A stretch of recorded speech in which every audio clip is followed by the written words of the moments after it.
Bonjour à tous. La victoire des Lions indomptables à prime sur leurs adversaires congolais a suscité des scènes de liesse à Douala et dans le reste du pays en écrasant les Congolais 2-1. Les poulains de Tongupile sauf le dernier carré de la compétition.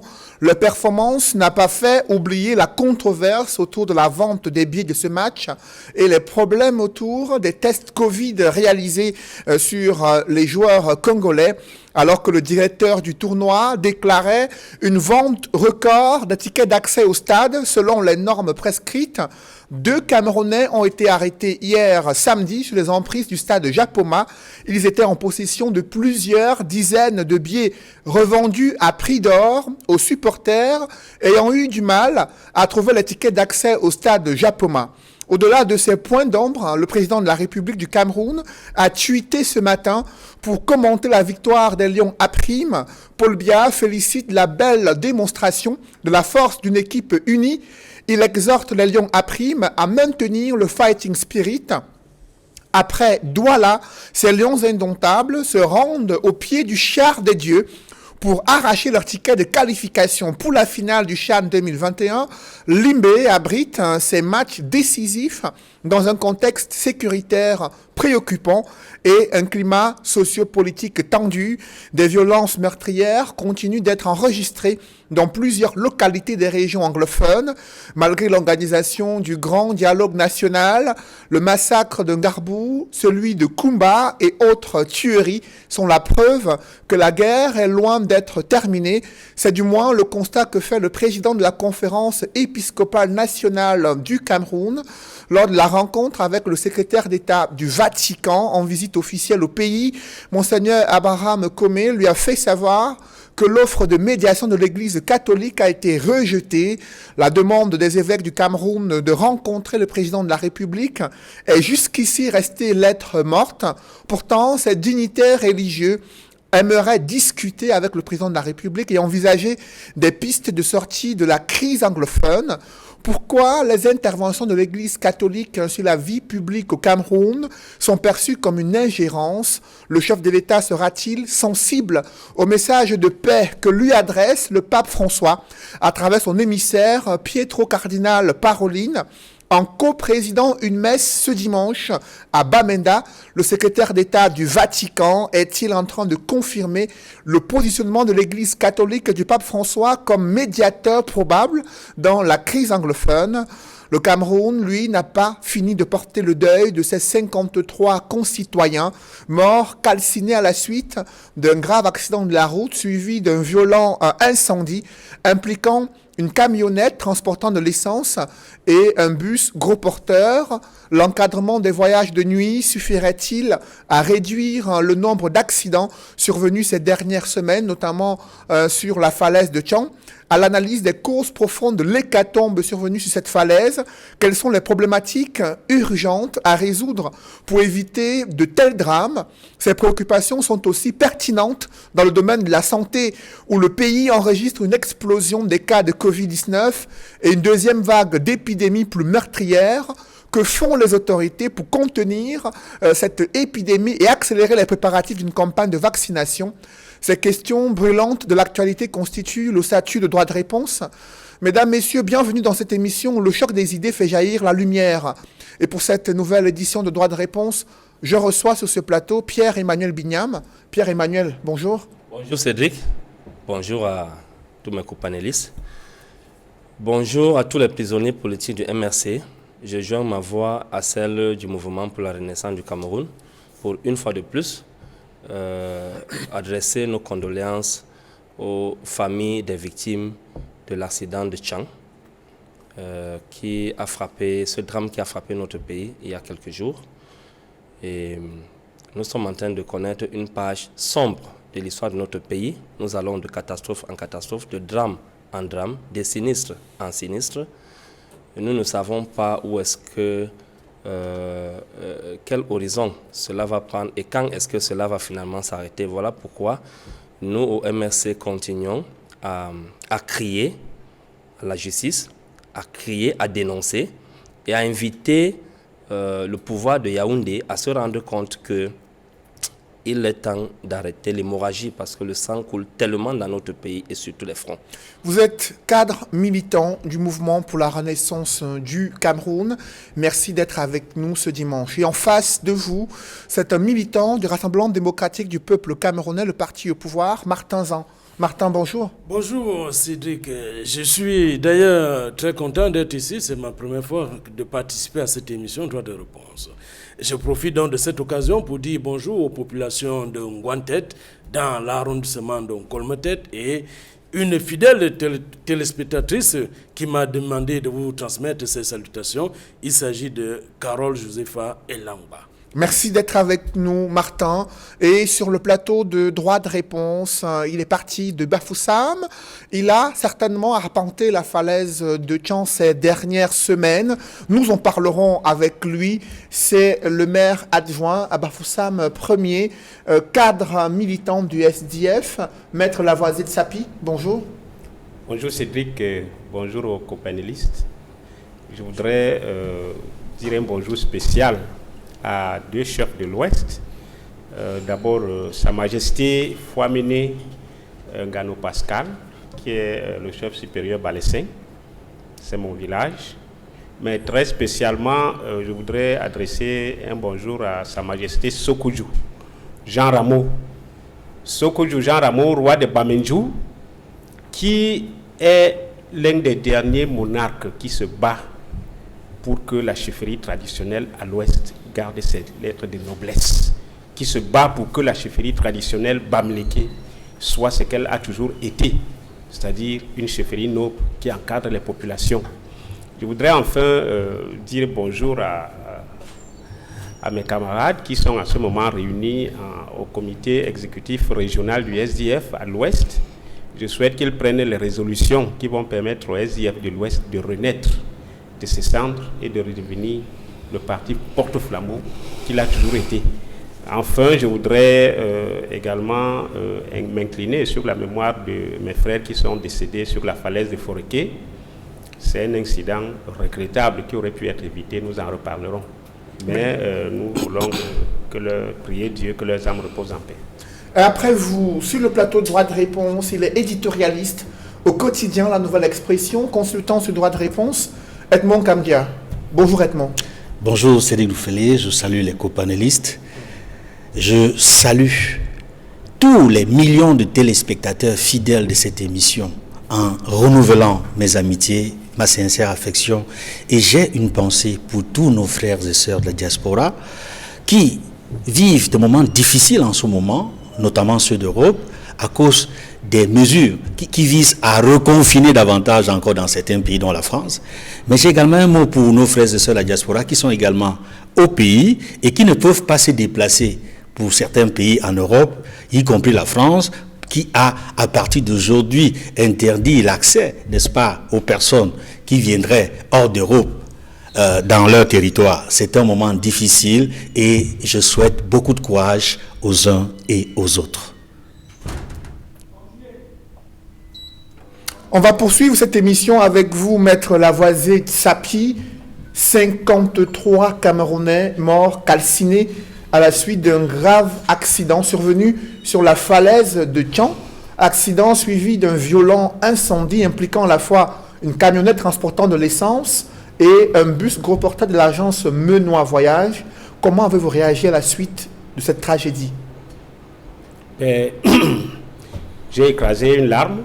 D'abord parce que c'est dans mon département que ce drame se passe. Et puis, je voudrais dire que le drame de la falaise de Foreké, parce que cette falaise se trouve dans le groupement Foreké à Tchan, ce drame n'est pas le tout premier drame dans cette falaise. Il vous souvient qu'en 2018, il y a eu un drame dans cette même falaise où on a enregistré 32 morts. C'est un bus un bus gros porteur qui avait perdu ses freins et qui a dévalé dans le ravin. Il y a eu pratiquement 32 morts. Avant cela, il y a eu un autre drame dans la même falaise qui a ôté la vie à 15 Camerounais. Alors, on se pose la question, combien de morts faut-il avoir dans cette falaise pour prendre des dispositions qui s'imposent? Mais à la vérité, le drame de la falaise de Foréké nous interpelle à plus d'un titre sur la défaillance de l'État camerounais. Sur quel point précisément? D'abord pour dire que nous sommes au regret de constater que 62 ans que l'UC, l'UNC puis le RDPC gèrent ce pays, 38 ans de pouvoir de M. Paul Biya, nous n'avons pas de route au Cameroun. Nous avons des pistes au Cameroun, nous n'avons pas de route. Et c'est d'autant plus regrettable que la responsabilité d'assurer le droit d'aller et venir de chaque citoyen incombe à l'État. Le droit d'aller et venir est un droit de l'homme, un droit constitutionnel. Et c'est l'État qui doit assurer que le Camerounais jouisse de ce droit en lui construisant de bonnes routes. Allez au Nigeria, voyez comment sont les routes. Vous avez les routes qui sont larges de plus de 20 mètres et qui sont pour la plupart des routes à 2 voies. Le Bénin qui est plus pauvre que le Cameroun, allez voir l'état de route au Bénin, c'est des routes assez larges. Mais au Cameroun, prenez la plupart des grands axes routiers. Vous verrez que d'abord les routes sont très étroites et ensuite il n'y a pas d'accotement. C'est-à-dire qu'il n'y a pas de trottoir pour les piétons. Les piétons se disputent la circulation avec les véhicules sur les grands axes. Prenez la route Bafoussam-Douala, il n'y a aucun trottoir. Prenez la route Bafoussam-Yaoundé, vous ne trouverez pas de trottoir. Prenez Douala-Yaoundé, vous ne trouverez pas de trottoir. Comment est-ce que le gouvernement peut nous expliquer que 38 ans de pouvoir du président Paul Biya, alors que notre pays produit le pétrole depuis 1967, que nous n'ayons aucune autoroute, que nous n'ayons aucun échangeur. À Douala, il n'y a pas d'échangeur. À Yaoundé, il n'y a pas d'échangeur. 38 ans de pouvoir. Donc la première responsabilité de l'État, c'est d'abord l'absence des infrastructures routières. La deuxième chose, et ça va tout droit avec ce qui s'est passé, ce véhicule, selon les informations fiables qui ont été rapportées, c'est du carburant qui a été saisi par la douane, qui s'est trouvé sous main de douane et qui par la suite s'est retrouvé en train de circuler avec un douanier et un gendarme pour protéger une cargaison de fraudeurs. Comment est-ce que ce carburant est sorti du dépôt de douane? Vous savez, quand les douanes saisissent du carburant comme ça, on le teste. S'il est bon, on le vend immédiatement aux enchères. S'il n'est pas bon, on le détruit immédiatement. Mais le fait que ce carburant se soit retrouvé sur la route renvoie à la notion de corruption. La corruption qui gangrène l'administration publique camerounaise. L'administration camerounaise, l'administration publique est devenue une administration où tout se vend, où tout s'achète. Et ce carburant qui est sorti de la douane a traversé des contrôles de police et de gendarmerie. Comment est-ce qu'un carburant hautement frauduleux et dangereux pour la circulation a pu traverser les contrôles de police et de gendarmerie sans être stoppé? Donc, il y a là encore la responsabilité des fonctionnaires de l'État qui doivent être interpellés parce qu'ils sont directement les auteurs de ce drame. Nous savons que les accidents, ce n'est pas quelque chose de volontaire. L'accident est par essence quelque chose qui n'est pas voulu, ça arrive sans qu'on ait cherché.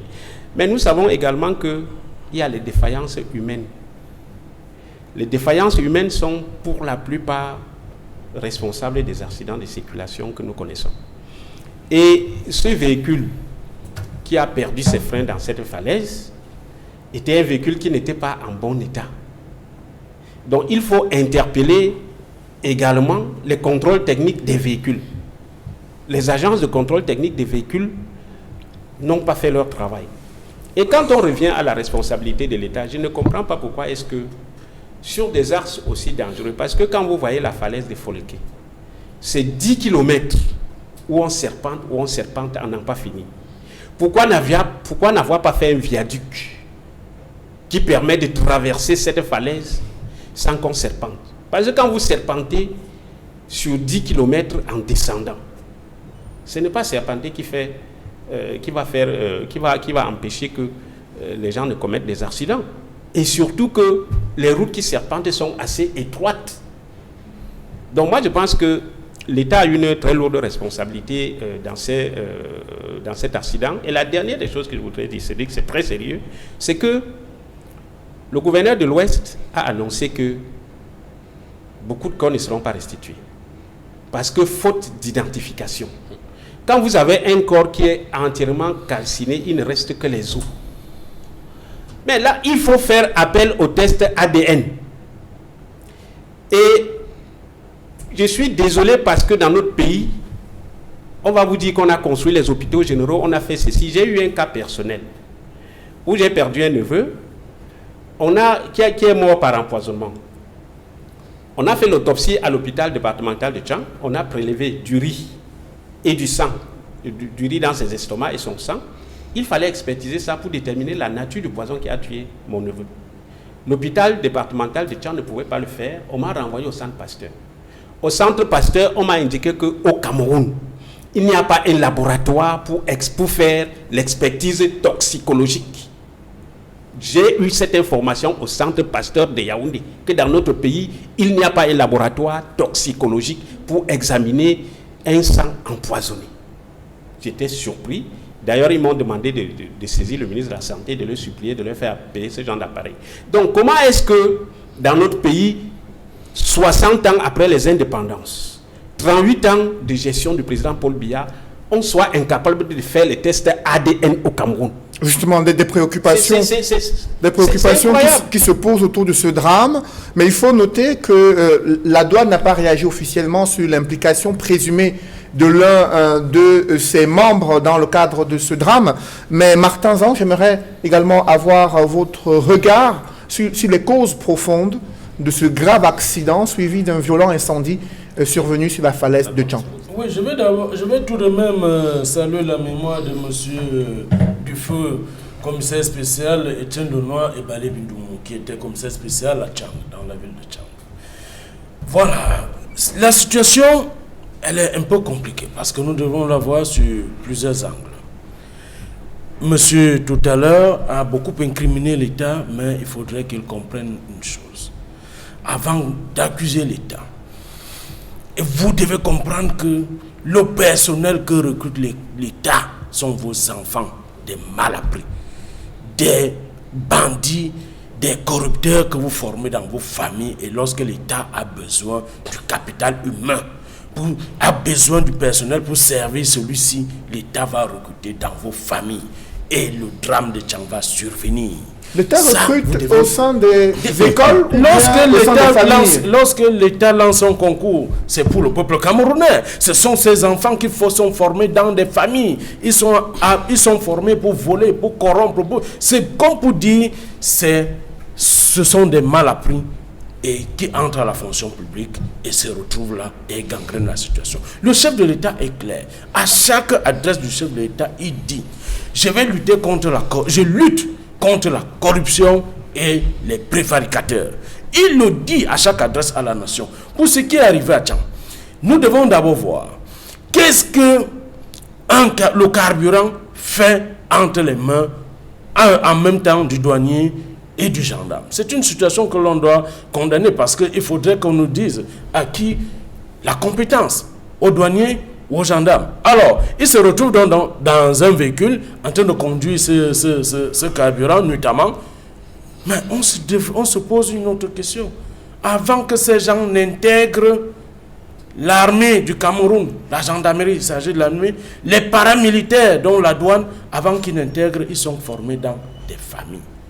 Et lorsqu'ils sont mal formés dans les familles, on les envoie intégrer les différents corps de l'État et ils font le même travail. Ce qu'ils faisaient dans leur famille, ils viennent faire ça dans leur propre travail.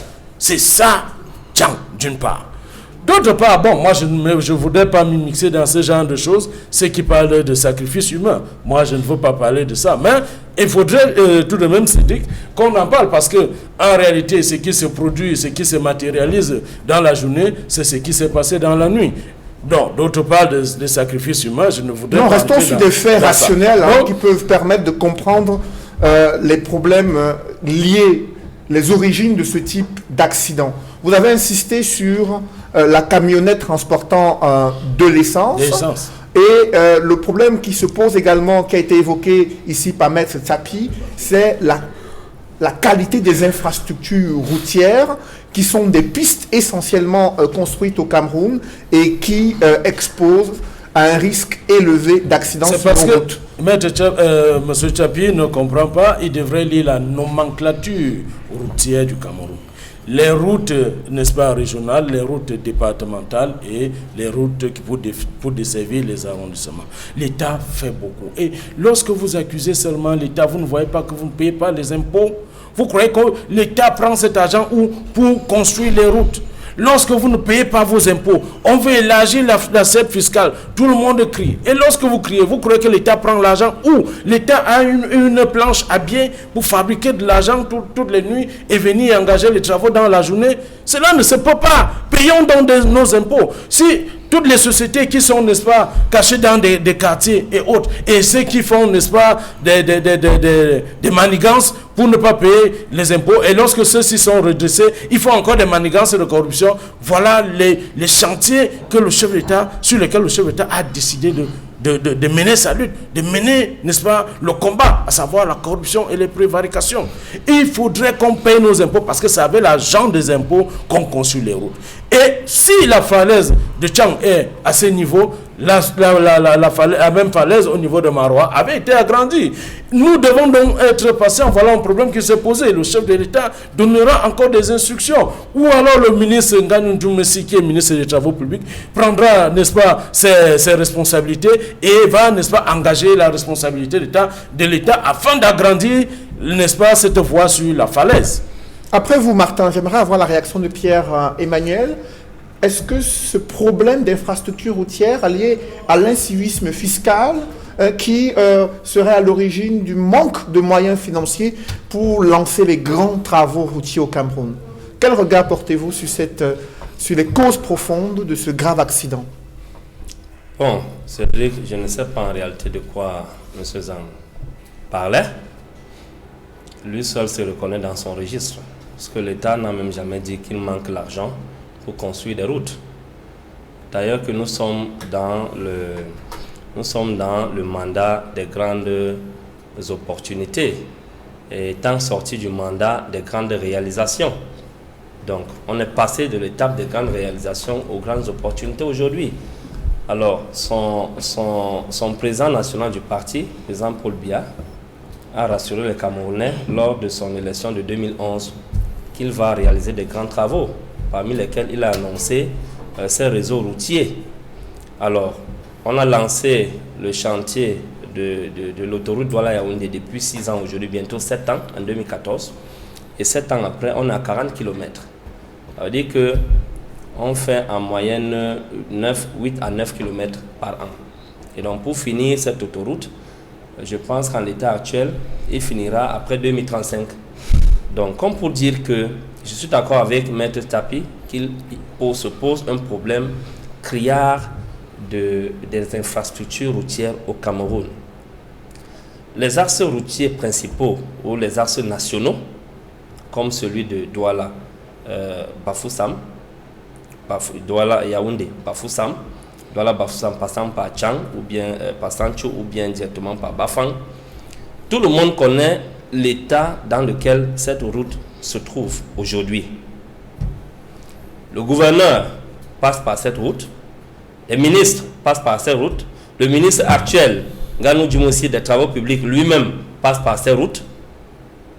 Le président Paul Biya lui-même a eu à passer par cette route. Le premier ministre actuel passe par cette route. Et personne au Cameroun ne peut dire qu'il ne connaît pas le mauvais état de nos axes principaux. Alors, les questions qu'on se pose sont celles à savoir, est-ce que la situation actuelle arrange l'état du Cameroun ou est-ce que l'état du Cameroun se préoccupe vraiment de ce qu'il faut améliorer nos infrastructures routières pour sauver des vies? Parce que je le disais tantôt, le Cameroun est engagé dans plusieurs fronts.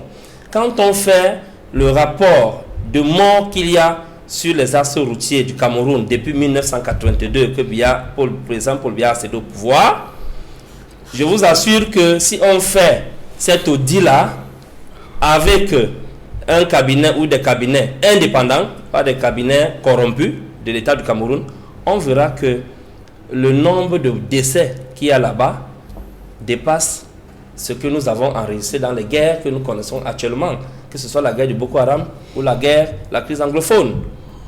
Donc c'est un front de guerre aussi dont le Cameroun est appelé à faire face depuis des années aujourd'hui. On ne peut pas savoir que les mêmes pays qui économiquement ont le même revenu au niveau économique ou le même classement que le Cameroun, en l'occurrence le Sénégal. Moi j'étais à Dakar, j'ai été dans la région de Thiès, j'ai fréquenté beaucoup de ces villes de l'Afrique de l'Ouest, j'ai été à Abidjan et j'ai été au Togo, sans compter des pays de l'Afrique centrale qui sont proches de nous.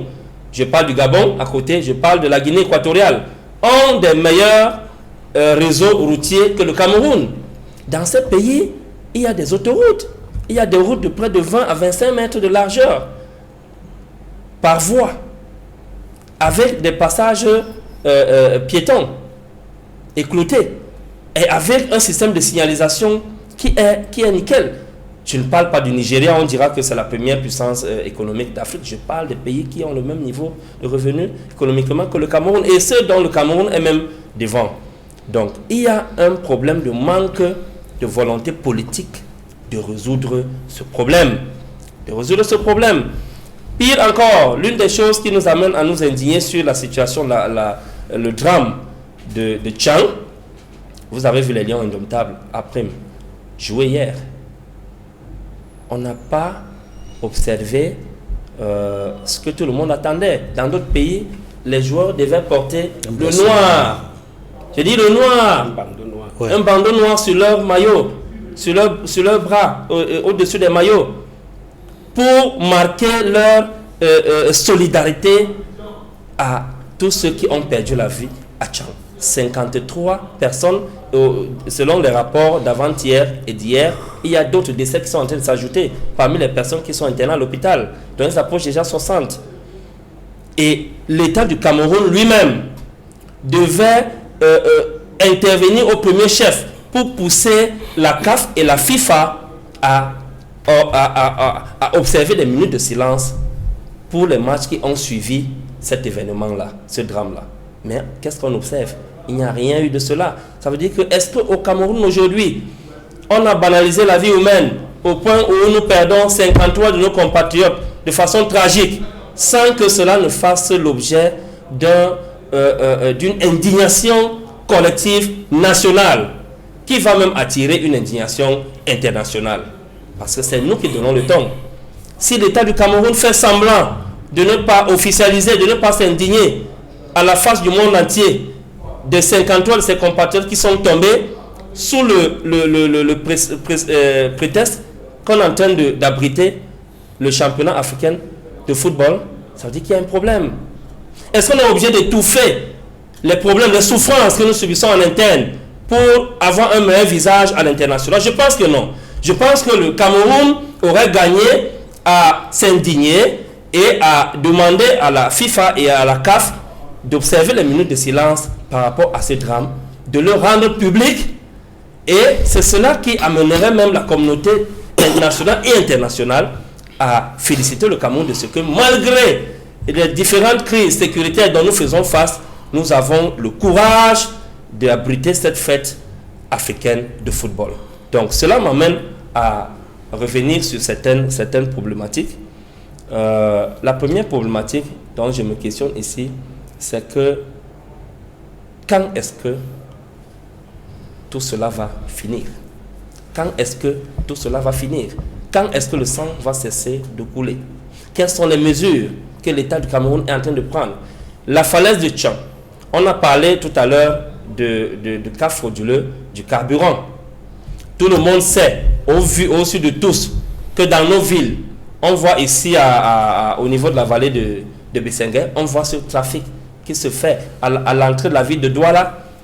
Nous savons tout ce qui se passe avec le carburant frélaté, avec le carburant détourné et tout ça. Qu'est-ce que les gendarmes avec les douaniers font dans l'escorte d'un camion qui est en train de porter un carburant qui est frauduleux? Autant de questions qu'on se pose. L'État du Cameroun a installé un système de corruption aujourd'hui qui est en train de détruire notre tissu social. Et lorsque monsieur Zan parle du tissu familial, j'ai envie de rire. Le programme scolaire qui éduque nos enfants à l'école, qui le met en application, c'est l'État qui met en application et qui oriente l'éducation de nos enfants dans les écoles. Lorsque nous voyons à la télévision nationale, nous voyons l'État du Cameroun qui ment pour légitimer une élection avec les faux Transparency International. Il passe sur la télévision nationale pour laquelle on prélève les impôts des Camerounais et des taxes. Et sans que des jours plus tard, cette même télévision nationale, à travers l'État, ne fasse une communication pour démentir cela. Nos petits-enfants, dont vous accusez que ce sont les familles qui éduquent mal les enfants voient comment l'État ment. Les enfants voient comment les dirigeants de ce pays mentent. Les enfants voient comment les promesses faites par l'État, par le président Paul Biya depuis 38 ans, ne s'accomplissent jamais. Les enfants voient les glissements des cannes. Les enfants voient les détournements des deniers publics. Les enfants voient comment est-ce que les ministres qui détournent l'argent du contribuable camerounais sont des stars au Cameroun. Comment est-ce que vous ne pensez pas que la mémoire collective, à partir même de nos familles, pourra être entamée de ce que le Cameroun est au bord du chaos? Et cette mémoire collective, justement, on attendait une indignation collective après les condoléances du chef de l'État adressées au gouverneur et aux familles durement éprouvées. Seul l'ambassadeur du Cameroun en France s'est incliné devant une gerbe de fleurs représentant l'hommage de l'ambassade du Cameroun en France pour la mémoire de ses concitoyens décédés dans ce tragique accident. Comment expliquer cette absence d'indignation collective? Comment devrait-elle être impulsée, Edmond Kamdia? C'est-à-dire, vous savez, le Cameroun depuis quelques années, enfin depuis plusieurs dizaines d'années, j'allais dire depuis la cession de Paul Biya au pouvoir, est un Cameroun différent de ce que on a connu dans le passé. Quand je dis différent, c'est parce que lorsque Paul Biya accède à la magistrature suprême, le 6 novembre 82, il dit, lorsqu'il prête serment, « Je ne faillirai point ». Il s'appuie sur son illustre prédécesseur, Amadou Ahidjo, le premier président de la République du Cameroun, pour dire qu'il a reçu de lui l'héritage d'un pays prospère. Il ne faillira point. Le Cameroun n'est plus cet État prospère qu'il a reçu de son illustre prédécesseur. Il est passé d'un pays à revenus intermédiaires à un pays pauvre, très endetté, que certaines personnalités ont célébré et fêté, de passer de pays à revenus intermédiaires à un pays pauvre, très endetté. Il y a autre chose qu'il faut dire concernant l'indignation. Nous avons constaté que le gouvernement qui devait, après les populations, le peuple, qui a toujours été prompt à montrer sa solidarité, à exprimer son indignation lorsque survient des moments difficiles, des moments graves. Et on l'a vu avec ce qui s'est passé, ce qui se passe encore depuis plus de 4 ans dans le nord-ouest et le sud-ouest. Les populations expriment chaque jour davantage leur indignation par rapport à nos frères et sœurs qui sont massacrés dans les régions du nord-ouest et du sud-ouest. Massacrés par les deux forces, par les deux camps. D'un côté, les forces de défense et de sécurité, de l'autre côté, les groupes armés des forces séparatistes, qui se font la guerre depuis 2017. Et cette guerre n'a pas cessé et provoque des déplacements massifs des populations. Ils sont environ 1 million aujourd'hui, nos frères et sœurs des deux régions du nord-ouest et sud-ouest, qui sont dans les régions francophones, dans les 8 autres régions, et qui fort heureusement sont accueillis les bras ouverts dans les 8 autres régions. Ça, c'est des signes de solidarité. Mais quand je parle d'indignation, c'est parce que nous avons le sentiment, avec les morts dans le nord-ouest et du sud-ouest, qui se retrouvent de tous les côtés, aussi bien du côté de nos soldats que de nos frères et sœurs, y compris les femmes et les enfants qui sont massacrés. On a vu la crise de Ngarbou, on a vu un bébé massacré à Mouyouka, on a vu d'autres crises comme l'affaire de Maoto, récemment, où il y a eu d'autres personnes qui ont été massacrées, et l'armée a dit que c'était juste une opération où des terroristes ont été, n'est-ce pas, éliminés. Mais il y a d'autres éléments qui nous montrent que ce n'était pas qu'une opération de ce type. Et que cela mérite une véritable enquête. Et nous attendons encore les résultats de l'enquête du ministère de la Défense. Je reste dans l'indignation pour dire que c'est en réalité le gouvernement qui devait impulser, après avoir écouté les pleurs des populations, après tous ces drames. Je parlais des drames de la guerre dans le Nozo, mais également les drames de la guerre depuis plusieurs années dans la région de l'extrême nord, avec les attentats de Boko Haram.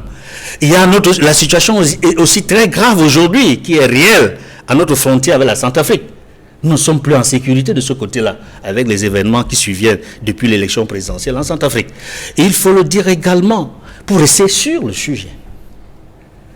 L'accident de la falaise de Tchang n'est pas le seul accident que nous ayons connu à avoir beaucoup de morts. Au mois de décembre, il y a eu un autre accident où il y a eu presque autant de morts.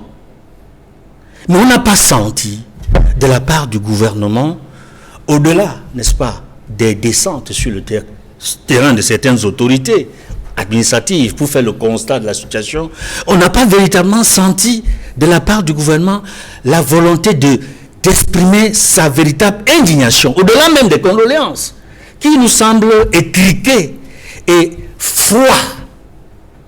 Il dit des communiqués où on annonce les condoléances du chef de l'État au chef du gouvernement, mais qui ne montrent pas suffisamment que ça fait mal à ces populations-là, aux familles éprouvées. Je réitère mes condoléances aux familles éprouvées par les derniers accidents de la falaise de Tchang. Et je dois dire ici, il y a eu dans cet accident des familles entières qui ont perdu la vie. C'est-à-dire père, mère, enfants, frères et sœurs, dans le même accident qui sont décédés. Il y a eu dans cet accident qui sont morts de suite de l'accident et surtout de l'incendie. Parce que s'il ne s'agissait que de l'accident, il est fort probable qu'il y aurait eu plus de survivants. Mais c'est l'incendie consécutif à cet accident qui a provoqué plus de morts.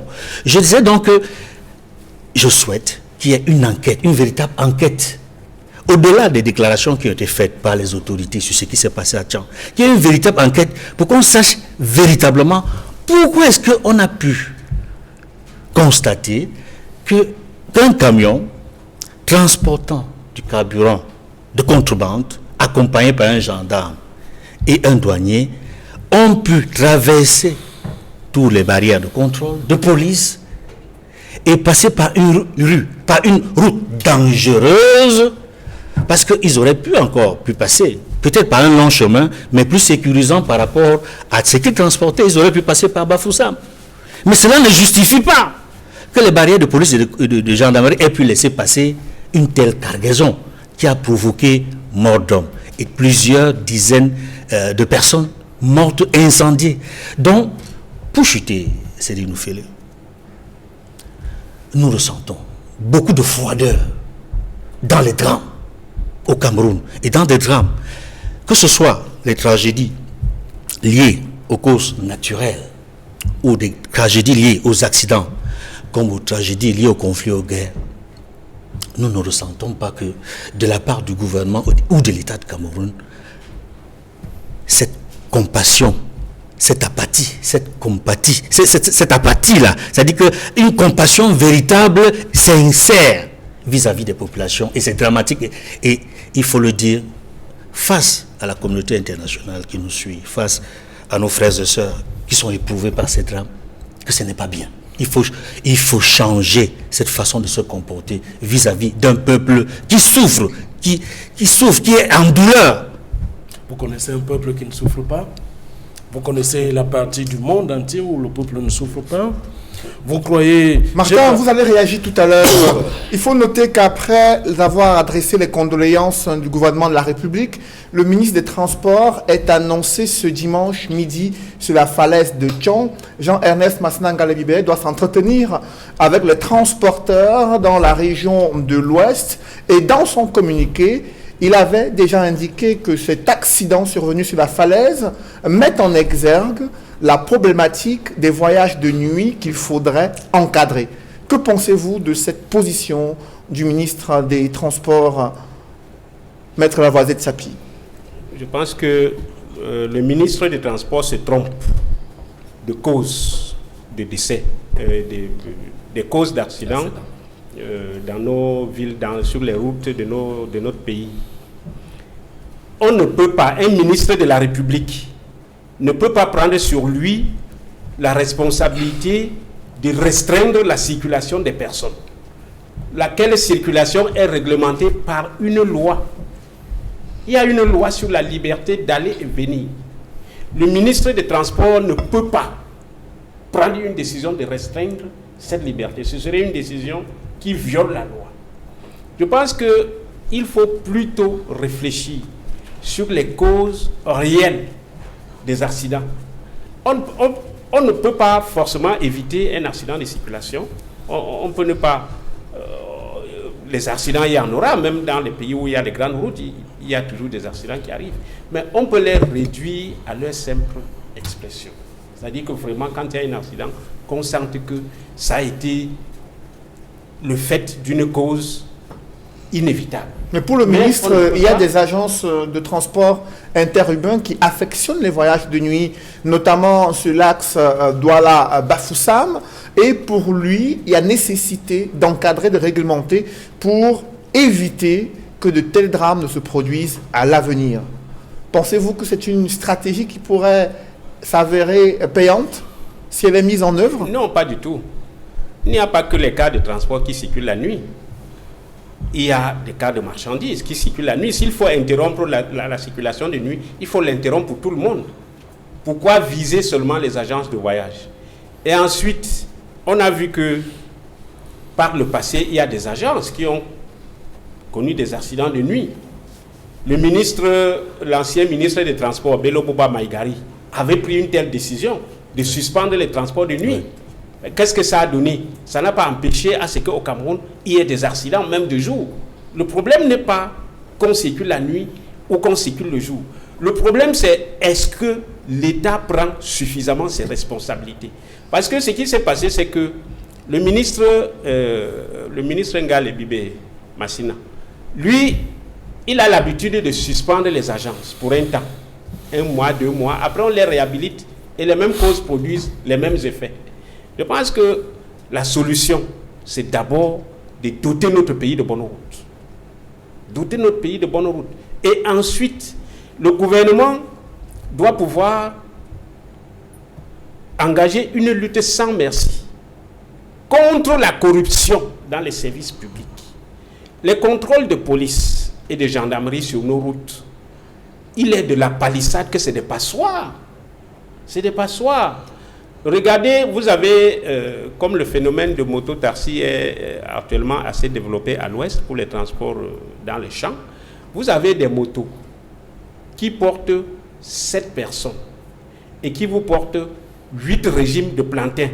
Une moto, 8 régimes de plantain, 7 personnes sur une moto et qui traversent les contrôles de police et de gendarmerie à l'ouest du Cameroun. Mais comment est-ce que cela est possible? Quand je vois ça, je me demande comment est-ce que les policiers et les gendarmes ont pu laisser passer une telle cargaison. Imaginez le moindre incident, ça va faire 9 morts sur une moto. Pourtant, ils traversent les contrôles de gendarmerie et de police. Donc, le problème n'est pas d'interdire les transports de nuit. Les agences de voyage, elles aussi, il faudrait que le ministre des Transports prenne des dispositions pour sensibiliser les agences de voyage. Quand vous avez une agence de voyage qui utilise un même chauffeur le même jour, qui fait 3 voyages, Douala-Bafoussam, c'est pas normal. Est-ce que les chauffeurs là, est-ce que les agences de voyage respectent le temps de repos des chauffeurs, etc. Il y a tellement de problèmes que le ministre des Transports doit régler et qui relèvent de la compétence de son ministère, plus que l'interdiction de voyage de nuit. Et je répète que l'interdiction de voyage de nuit serait une décision contraire à la loi. Si le ministre prend une telle décision, il est en train de violer une loi. Il ne peut le faire que si on passe un texte à l'Assemblée nationale. Mais pour le moment, je ne vois pas l'Assemblée nationale en train de siéger pour demander aux Camerounais de ne plus circuler, même de nuit. Après, vous la voyez ça. Je voudrais quand même, si vous me permettez, Cédric, dire un mot sur l'intervention de M. Zan tout à l'heure. Et je pense que le problème de la corruption, M. Zan se trompe un peu lorsqu'il indexe les familles dans lesquelles les enfants sont nés et grandissent. Parce que je voudrais lui renvoyer la balle. Est-ce que M. Zan veut nous faire croire que lui, il a une femme, il a des enfants, que la première éducation qu'il donne à ses enfants, c'est la corruption et les détournements de fonds? C'est ce que vous voulez nous faire croire? Que dans les familles, on forme des voleurs? Ça veut dire que vous-même, dans votre famille, vous formez des voleurs? Est-ce que c'est ça? Non, je ne pense pas. Je pense pas. Je crois que... Je le dis, je le répète, M. Tchapi. Non. N'attendez pas que l'État forme son personnel. Vous devez former, parce que c'est le peuple camerounais, vous devez former d'abord les enfants à la maison. Maintenant, lorsqu'ils iront travailler à la fonction publique, ils seront droits. Ils ne seront pas corrompus, ils ne seront pas prévaricateurs. Votre position a été bien comprise. Vous jetez la probe sur le système éducatif camerounais. Non, je parle de l'éducation familiale. Le système éducatif où on est... Montrez un livre qui demande de faire la corruption. Martin, qu'il réagisse jusqu'au bout. Sur le système de formation dans des écoles professionnelles. Ça veut dire qu'à l'école de gendarmerie, on apprend aux gens la corruption. Ça veut dire qu'à l'école des douanes, on apprend aux gens à faire la corruption. Vous m'avez mal compris. Je dis que ces gens, avant qu'ils n'aillent dans les écoles de gendarmerie, sont déjà mal appris. Vous dites que les Camerounais sont inciviques.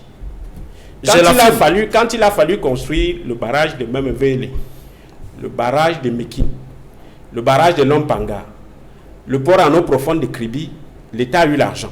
Quand il a fallu construire le stade de Japoma, le stade d'Olembe, il y a eu l'argent. Les Camerounais payent leurs impôts.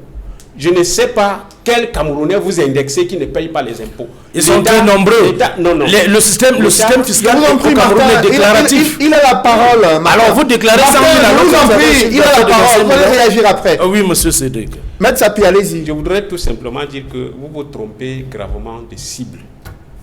Je crois que les citoyens camerounais, d'ailleurs l'Ouest où je sors, allez à la direction des impôts. Renseignez-vous. L'Ouest paye les impôts toujours à 120-130%. C'est-à-dire qu'à l'Ouest, on récolte toujours plus d'impôts que prévu. Quand vous dites que les Camerounais ne payent pas les impôts, ça m'étonne. Avec quoi on vous paye, vous qui êtes salarié, si les Camerounais ne payent pas leurs impôts? Donc il ne faut pas avancer des arguments qui ne tiennent pas debout. Ici, là, nous sommes dans le cas où plus de 60 familles camerounaises sont en deuil. En deuil parce que l'État a failli dans ses responsabilités. Si l'État, voilà, si vous n'êtes pas fonctionnaire quand même, voilà, je retire mes propos, mais quand vous dites qu'on ne paye pas les impôts, si vous fonctionnez, ça veut dire que de toutes les façons, vous payez aussi vos impôts. Et si vous payez vos impôts, ça veut dire que les Camerounais payent leurs impôts. Donc nous sommes dans une situation où, parce que les blessés qui sont dans des hôpitaux sont en train de mourir. Et nous sommes dans une situation où on est en train de pleurer plus de 60 Camerounais qui ont perdu la vie de manière atroce. Je ne sais pas ce que vous savez que d'être brûlé vif. Oui. Vous le savez. Vous avez les yeux ouverts, vous avez déjà été brûlé. Vous voyez la mort venir. Vous le savez, monsieur Tchapi. Vous n'avez pas moyen de vous échapper. Donc je pense que cet incident, qui est un incident de trop, devrait permettre à l'État camerounais de prendre les décisions fortes. C'est pourquoi le ministre des Transports, ministre des Transports, il va se rendre sur les lieux, c'est bon. Mais ce n'est pas à l'Ouest qu'il faut trouver la solution. La solution est globale, parce que les accidents, ce n'est pas seulement à l'Ouest. Le ministre des Transports gagnerait à convoquer un état-major sur la sécurité routière au Cameroun. En attendant que vous nous dotez de bonnes routes, en attendant que vous permettez à ce que sur les contrôles routiers, on ne laisse pas passer les produits frélatés. Parce que ce qui s'est passé avec ces produits-là pose même le problème de ravitaillement des zones rurales et périurbaines en matière de carburant. Monsieur Cédric, comment faire pour que dans mon village, les gens consomment le carburant pur? Quelle disposition l'État prend-il pour que dans les villages, on ne nous vende pas de carburant frélaté? Et pour que le carburant frélaté arrive dans mon village, il faut bien qu'ils traversent les contrôles routiers. Et face à ces préoccupations que vous posez, Martin Zan, qu'est-ce qu'il faut faire concrètement pour réduire le nombre d'accidents mortels sur les routes au Cameroun? Ce qu'il faut faire, c'est ce que le ministre des Transports, M. Massena Ngale Bibeye, est en train de faire. Il va prendre des mesures, contrairement à ce que Maître Tchapi a dit, qu'il va violer la liberté d'aller et de venir. C'est élémentaire, maître. Vous avez appris du droit comme moi. C'est très élémentaire. Lorsque il y a des problèmes, il y a une situation que l'on doit gérer, il y a des mesures de police qui sont prises par des autorités administratives. C'est élémentaire. Lorsque vous venez devant les plateaux de télévision, vous racontez des choses qui ne tiennent pas. Vous dites qu'il faut un texte de loi. Quel texte de loi? Tous les textes ont été... On voit ça en droit administratif. On voit ça dans l'unité de valeur appelée liberté publique. C'est élémentaire. Lorsque je vois M. Tchapi qui sort de son SDF, d'abord, le SDF, il faut savoir que John Fundi, c'est le fils de Paul Biya. Il a d'abord été dans le RDPC. Il faut savoir que le professeur Kamto, c'est le fils de Paul Biya. Il a été dans le RDPC. Au jour d'aujourd'hui. Donc, c'est élémentaire de venir dire que le ministre des Transports va violer la liberté d'aller et de venir alors qu'il y a des mesures de police. Alors, vous devez le comprendre. Martin, je vous en prie. Martin, restons sur le sujet. Vous êtes en train de dire que le ministre des Transports a la possibilité aujourd'hui d'interdire les voyages de nuit ou de réglementer. Lui, il a parlé d'encadrer les voyages de nuit. Parce que vous, quelle est votre position sur ce point précis? Ma position est celle du ministre. C'est lui qui a la situation de manière globale. Tous ceux qui prétendent avoir des informations, ceux qui ne sont même jamais allés à Tchang, ceux qui restent à Douala à longueur de journée, qui reçoivent des informations parfois tronquées dans les postes de radio et ils viennent sur le plateau de télévision raconter des balivernes. Ça ne saurait commencer et terminer comme ça. C'est le ministre des Transports seul qui est habilité à l'heure actuelle à prendre des mesures. Les mesures qu'il va prendre est d'abord de réglementer. Dans la réglementation se retrouve donc l'encadrement, parce que ça fait partie des mesures de réglementation. Mais est-ce que le problème, c'est le voyage de nuit ou alors c'est le manque de contrôle pertinent des camions qui transportent du carburant issu de contrebande? Oui, monsieur, c'est le problème de contrôle dans les agences de transport pour se rassurer que les différents chauffeurs respectent les horaires de travail et qu'ils puissent effectuer moins de voyages contraignants qui les permettraient d'être éveillés. Effectivement, est-ce que ce n'est pas là le problème? Dans le cas d'espèce, nous avons la preuve sous la main. Je prends tout le peuple camerounais en témoin. Nous avons la preuve sous la main. La liste des voyageurs que l'agence de voyage a fournie faisait état de 36 personnes. Comment on a 53 morts et d'autres dans les hôpitaux? Ça veut dire que le conducteur du gros porteur a pris des gens en cours de route. Il s'est fait de l'argent. C'est là où je parle de l'éducation. Nous avons un problème éducationnel. On dit de ne pas faire de surcharge. On dit de ne pas ramasser les gens en route. Ils auraient pu prendre des terroristes et que ceux-ci allaient, n'est-ce pas, abattre tous les voyageurs. Il y a ce cas. Bon, maintenant nous sommes donc face à une situation. On dit que c'est le brouillard. Donc, le chauffeur a été aveuglé par le brouillard. On se dit, s'il y avait brouillard, et comme il est souvent lourd, donc les deux chauffeurs ont donc été aveuglés par le brouillard. Donc c'est un incident qui arrive de manière naturelle. Ça ne veut pas dire vous allez impliquer l'État. Mais vous prenez seulement ce cas. Mais vous ne dites pas combien de voyages ont été satisfaits sur la même route, le même jour, la même nuit. Mais vous venez ici pour tirer sur l'État. Vous dites même, M. Tchapi, il dit qu'il n'y a pas de route. Vous avez fait comment pour être ici? Vous avez fait comment pour vous déplacer et venir ici en studio? Vous avez pris une route, non? Bien bitumée, non? Tout à l'heure, lorsqu'on vous attendait, vous étiez à Bonabéry. Vous avez vu l'infrastructure. Vous avez vu ce que l'État du Cameroun a conçu, le pont de Bonabéry, le deuxième pont. Vous avez dit qu'il n'y a pas d'échangeur. Vous êtes passé par où? Il n'y a pas d'échangeur sur cette route. Bonabéry, il n'y en a pas. Et il y en a. Et il n'y en a pas ici à Village, au quartier Village. Et il n'y en a pas. Vous ne voyez pas l'échangeur à Bonabéry? Si vous ne voyez pas l'échangeur à Bonabéry, vous devez donc consulter un ophtalmo.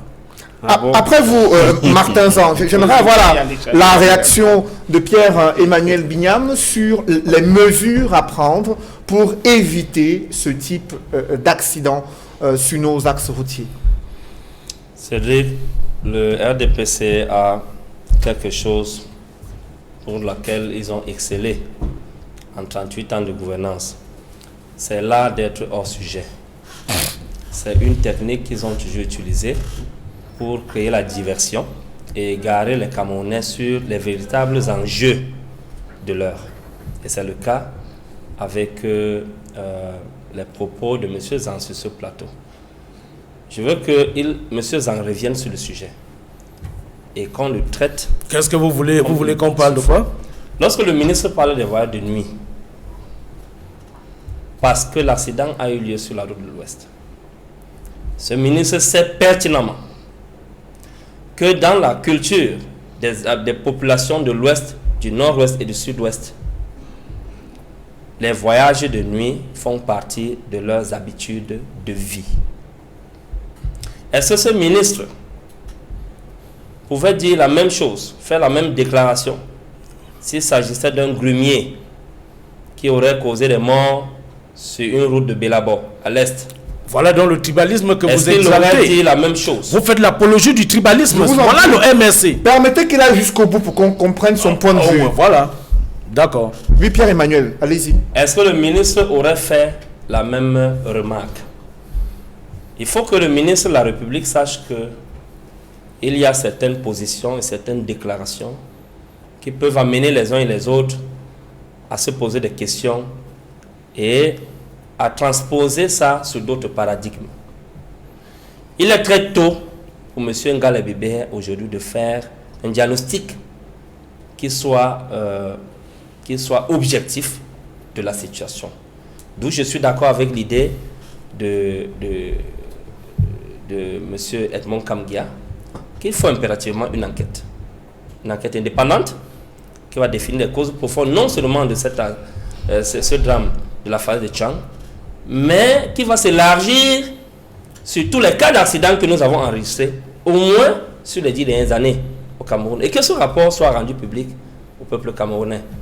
Maintenant, M. Zan doit savoir que l'État est le régulateur de l'activité économique. Si nous avons dans nos agences des gens qui ne respectent pas la loi, on se pose la question à savoir quel est le cas de charge que l'État donne aux agences de transport lorsqu'elles s'ouvrent. Et au-delà du cahier de charge, qu'est-ce que l'État met en place comme contrôle pour veiller à ce que ce cahier de charge soit réalisé? On a vu dans les agences tout récemment un cas d'un meurtre dans une agence ici à Douala. Et en pleine ville de Douala, on a vu comment les agents d'une agence et tous ceux qui sont là sous forme de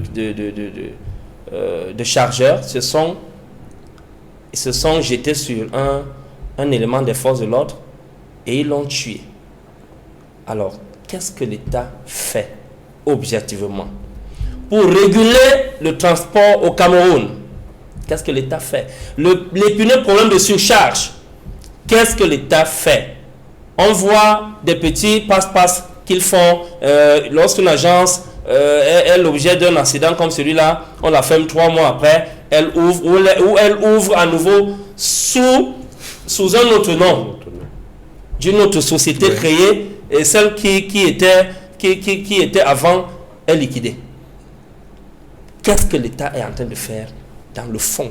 Dans le fond, l'État est en train de survoler sur ce problème qui est en train de décimer la population camerounaise. Tout à l'heure, Edmond Kamgia a précisé que des familles entières perdent leur vie sur les axes routiers du Cameroun. Madame Foning, qui était une grande dame, une grande femme politique dans ce pays, elle a perdu sa vie. Les maîtres, les professeurs NLEP sont décédés des suites d'accidents dans ce pays. S'ils ont des mauvais chauffeurs, si les chauffeurs font des erreurs, si les chauffeurs dorment, si les chauffeurs prennent de la bière, prennent de l'alcool avant de venir conduire et vont tuer les gens, vous venez indexer l'État, C'est ça le MRC. Je vous en prie, Martin.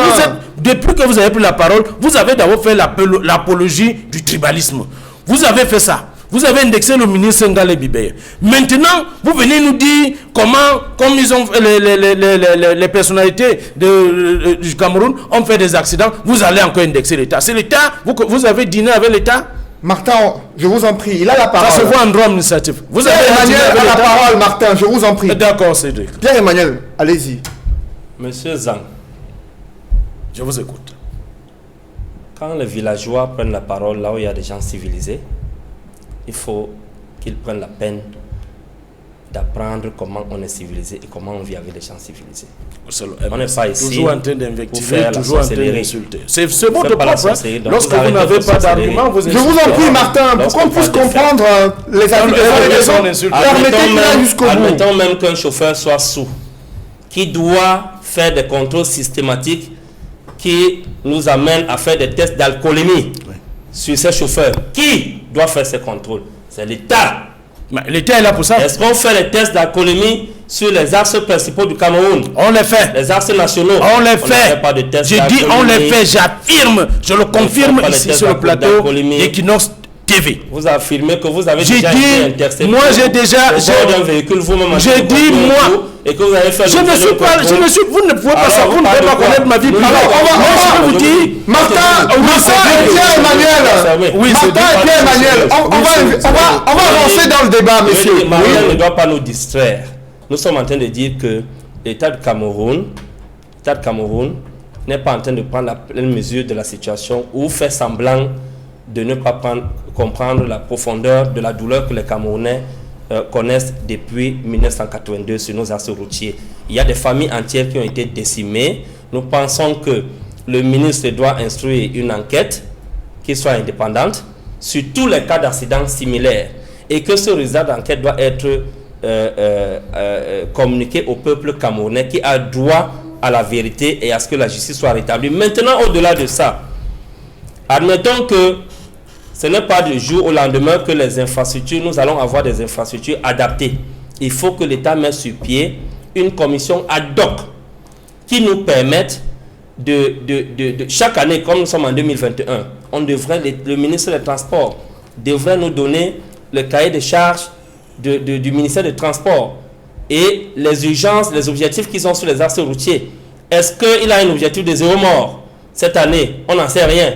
Est-ce qu'il a un objectif de 10 morts? On n'en sait rien. Est-ce qu'il peut nous faire le bilan sur les différents cas d'accident qu'il y a eu? Est-ce qu'il y a eu régression ou il y a eu progression des cas d'accident sur les axes nationaux? On n'en sait rien. Nous ne savons rien de tout cela. Des choses basiques, comme le compteur des agents de transport, n'est pas fait. Alors, on ne peut pas continuer sur cette voie-là. Parce qu'à un moment donné, le peuple va atteindre le niveau de un ministre de la République et sera obligé... Le premier ministre sera obligé de prendre ça fait tellement en main. L'État du Cameroun interpellait également sur la question de la crise anglophone, Edmond Kamgia, et ces révélations, nous les tenons du président de la conférence épiscopale nationale, Monseigneur Abraham Komé, a révélé qu'il y a eu une offre de médiation faite par les évêques du Cameroun, laquelle offre a été rejetée par les caciques du pouvoir de Yaoundé, qui estiment que l'Église catholique fait de l'ingérence dans la vie publique du Cameroun. Comment appréciez-vous cette révélation de Monseigneur Abraham Komé, président de la conférence épiscopale du Cameroun, sur la gestion de la crise anglophone? Le président de la conférence épiscopale nationale du Cameroun a donc parlé à l'occasion de la visite qu'effectue depuis quelques jours au Cameroun le secrétaire d'État du Vatican, du Saint-Siège, le cardinal Pietro Parolin. Une révélation grave, mais qui au fond ne nous surprend pas. Révélation grave parce que les évêques du Cameroun, on l'a vu depuis plusieurs années, depuis le déclenchement de la crise anglophone, que ce soit les évêques de la province ecclésiastique de Bamenda, c'est-à-dire les évêques des diocèses des 2 régions, nord-ouest et sud-ouest, que ce soit la conférence épiscopale nationale en tant qu'entité, institution, que ce soit les initiatives individuelles des laïcs et des prêtres et des évêques, concernant la crise anglophone, il y a eu ce refus de la part du gouvernement de permettre que l'Église catholique joue un rôle dans le sens de la médiation. En fait, cette affirmation-là, il faut le dire, je le disais tantôt, ne surprend guère parce que de bout en bout, depuis le début de la crise, on sent que le gouvernement, c'est toujours pratiquement sous la pression, que ce soit de la société civile, que ce soit des partis politiques, que ce soit d'autres organes ou institutions nationales ou internationales, qu'ils acceptent de bien vouloir discuter, de voir s'il est possible d'avoir une concertation avec les personnes directement concernées. On se souvient d'ailleurs que avant le grand dialogue national qui a eu lieu, les pontes du régime, devant les médias d'État, et parfois, lorsque leurs collaborateurs étaient invités devant les plateaux de télévision, ils disaient toujours, on ne discute pas avec les terroristes. On ne discute pas avec des gens qui ont pris des armes. On ne discute pas avec des gens qui tuent d'autres frères. Et il y a eu le grand dialogue national où le gouvernement lui-même nous a présenté des gens présentés comme étant des ambazoniens. On leur a même donné la parole au palais du Congrès, où certains avaient des petits noms, n'est-ce pas, des noms de guerre, s'affublait même de noms de guerre, se disaient ambazoniens. Or, cette rencontre était censée mettre fin, trouver les causes et mettre fin de façon durable à la crise anglophone. Qu'est-ce qu'on a vu après la tenue du grand dialogue? Une recrudescence des actions, des mouvements, des groupes armés, des attaques sur le terrain, dans le nord-ouest comme dans le sud-ouest, qui nous a montré que ceux-là qu'on a présentés comme étant des ambazoniens à Yaoundé ne l'étaient pas vraiment, ils n'étaient pas les vrais acteurs. C'est-à-dire qu'il y a eu en réalité une grosse duperie. Et c'est très grave quand je parle de duperie. C'est pour dire, si je reviens sur le sujet de fond, que la sortie de Monseigneur Abraham Comé, c'est le reflet de toutes les actions menées par les évêques du Cameroun. C'est le reflet de tout ce que la conférence épiscopale nationale du Cameroun a fait en relation avec la crise anglophone. Et c'est une révélation qui est faite devant le numéro 2 du Vatican, qui a eu dans son programme la possibilité de rencontrer le chef de l'État. On n'en sait rien sur ce qu'ils se sont dit. On aurait aimé avoir un communiqué conjoint, parce que c'est en tant que personnalité d'État que le cardinal Pietro Parolin est allé à la présidence de la République. En temps normal, quand on est dans une visite comme celle-là, à la sortie de l'audience, il y a un communiqué de presse, un communiqué conjoint qui dit, voici, le représentant du CNCH a rencontré le chef de l'État, ils ont évoqué ceci, ils vont évoquer cela. Aujourd'hui, on continue d'attendre. Et cela renforce les propos de Monseigneur Abraham Comé, qu'il y a quelque part un refus de dialogue, un refus de la médiation de l'Église. Et vous savez pourquoi cela était important que l'Église s'intéressât à la question? C'est que l'Église catholique, partout où elle se trouve dans le monde, à côté de l'État, elle joue un rôle majeur. Parfois même, elle anticipe sur ce que doit faire l'État dans la construction des infrastructures en ce qui concerne la santé et l'éducation. C'est un partenaire de choix pour l'État, l'Église catholique. Et dans des pays sérieux qui ont permis à l'Église catholique d'agir lorsqu'il y a une crise, on a vu immédiatement les résultats. Et il y a un exemple que j'ai toujours pris ici, c'est la Colombie. Lorsque le président Manuel Santos a pris le pouvoir en Colombie, après 50 ans de guerre, il a dit vraiment, je veux que cette guerre s'achève. Il a pris toutes les mesures pour entrer en contact avec les chefs de guerre. Et pour rassurer les chefs de guerre, il fallait qu'il y ait un médiateur. Et c'est l'Église catholique qui a joué le rôle de médiation pour qu'il y ait vraiment cette sortie de guerre après plus de 50 ans en Colombie. Après vous, Edmond Kambia, Maître Lavoisier Tsapi, il y a un ministre de la République qui a déclaré que le gouvernement a gagné la guerre dans le nord-ouest et le sud-ouest. Et quelques semaines plus tard, le président de la conférence épiscopale fait savoir au numéro 2 du Vatican que beaucoup reste à faire afin de mettre un terme à la guerre dans le nord-ouest et le sud-ouest. Ces différentes prises de position entre le regard du gouvernement et le regard de l'Église catholique sur l'évolution de la crise, comment vous entrevoyez cette situation? Bien, Cédric, avant de rentrer dans le sujet de la crise anglophone, permettez-moi de dire encore un mot sur les voyages de nuit que le ministre du Transport s'apprête à interdire, parce que je trouve que le sujet est sérieux. Sérieux parce qu'il faut s'interroger pourquoi les gens voyagent la nuit. Si je prends le cas de l'Ouest, les voyages de nuit que vous avez dans la semaine, c'est à 80% les commerçants qui partent de Bafoussam, qui partent du nord-ouest pour se ravitailler à Douala, qui doivent arriver le matin, acheter leurs marchandises et repartir l'après-midi. Ce qu'ils ne peuvent pas faire si les voyages de nuit n'existaient plus. Parce qu'il va falloir qu'ils viennent à Douala, achètent les marchandises, ils ne peuvent pas voyager la nuit, dorment pour repartir le lendemain. Ce serait une catastrophe pour les opérateurs économiques. Et nous avons également le transport. Il y a une agence de l'Est à Bafoussam, Bafoussam Bétois. Ils partent à 16 h pour voyager la nuit, arriver à Yaoundé le matin pour pouvoir joindre Bertois en journée. Vous avez à Yaoundé les agences qui font le trajet Yaoundé-Ngaoundéré. Si on interdit les voyages de nuit, ça veut dire que le citoyen qui part de Yaoundé pour Ngaoundéré va dormir quelque part dans la forêt de Garouaboulaye. Parce que là où la nuit le trouve, il ne peut pas continuer, il va attendre pour partir le lendemain.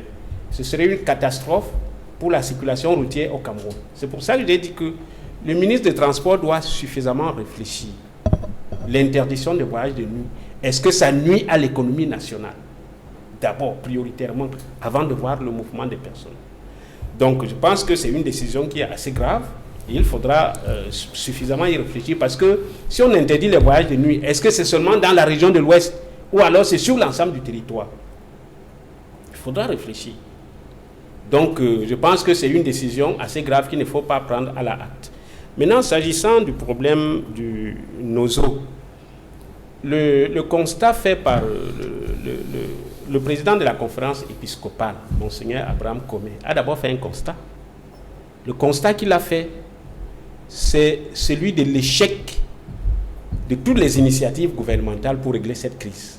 Tout ont échoué. J'étais à Bamenda jeudi. Il y a 3 jours, j'étais à Bamenda jeudi.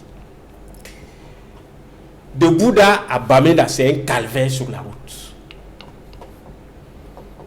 Pour le moment, le trajet Bouddha-Babajou, il y a une société, il y a la société française, Satom, qui depuis 4 ans n'arrive pas à faire 20 km. Mais à partir du moment où vous franchissez, vous avez franchi la ville de Babajou et que vous entamez la région du Nord-Ouest, il n'y a aucune société sur la route. C'est une route qui est désagréable à parcourir. Quand vous arrivez dans la ville de Bamenda, ça c'est une situation qui date de jeudi. C'est un nuage de poussière dans toutes les rues de Bamenda. Si vous y allez à l'heure actuelle, c'est un nuage de poussière partout. Comme pour dire qu'il n'y a pas de bitume à Bamenda, allez-y. Vous sabotez les gars. Allez-y. Bamenda n'est pas bitumé. Je vous rappelle la ville de Bamenda n'est pas bitumée, monsieur Tchapi. Écoutez ce que vous dites. Permettez qu'on comprenne au sujet de l'État. Je vous en prie, Martin. Il a la parole. D'accord. Avant que je n'arrive à Bamenda, 4 jeunes adolescents venaient d'être abattus par l'armée camerounaise. C'est des élèves. J'ai personnellement vu le deuil dans le domicile d'un de ces adolescents. Et j'ai pris la peine de m'arrêter et d'interroger les gens qui étaient là. Qu'est-ce qui se passe ici? Je savais déjà ce qu'il y a. C'est des jeunes gens qui ont été abattus par l'armée. Mais l'armée camerounaise les accuse d'être des sentinelles de ces groupes armés terroristes et que c'est lors d'un raid qu'il y aurait eu des balles perdues qui auraient touché ces jeunes à Bamenda. Oui, ça veut dire que des civils innocents continuent de mourir dans la crise anglophone. Et avant ces jeunes gens... Vous croyez que ceux qui avant ces jeunes gens sont des hommes armés? Des hommes de nous avons perdu... sont des civils. Des policiers, 3 policiers, 1 gendarme à Bachoua, abattus par les séparatistes. Donc, lorsque un ministre de la République prend sur lui de dire qu'il y a la paix dans le nord-ouest et le sud-ouest. Je dis que c'est une déclaration irresponsable. Moi, je irresponsable parce que l'Église catholique, qui fait le constat de l'échec des mesures gouvernementales, est elle-même victime des atrocités perpétrées dans les régions du sud-ouest et du nord-ouest. Parce que l'Église catholique a des écoles, voit ces écoles fermées. L'Église catholique a perdu des prêtres qui ont été assassinés. Oui. L'Église catholique a perdu des fidèles et les fidèles catholiques continuent de mourir. Donc, l'Église catholique est dans son rôle de constater que le pouvoir a échoué et de faire qu'il y ait un dialogue. Et justement, l'Église catholique, Monseigneur Abraham Comé a été très clair dans son discours. Il a dit que le grand dialogue national a été un échec parce que le grand dialogue national n'a apporté aucune solution à la crise dans le nord-ouest et le sud-ouest. Et c'est ce que le SIF clame depuis.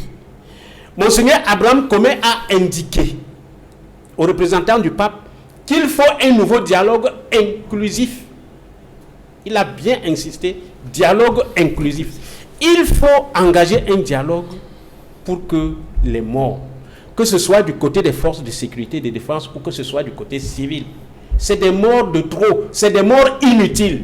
Monsieur Zan, vous qui prétendez défendre l'État du Cameroun sur ce plateau.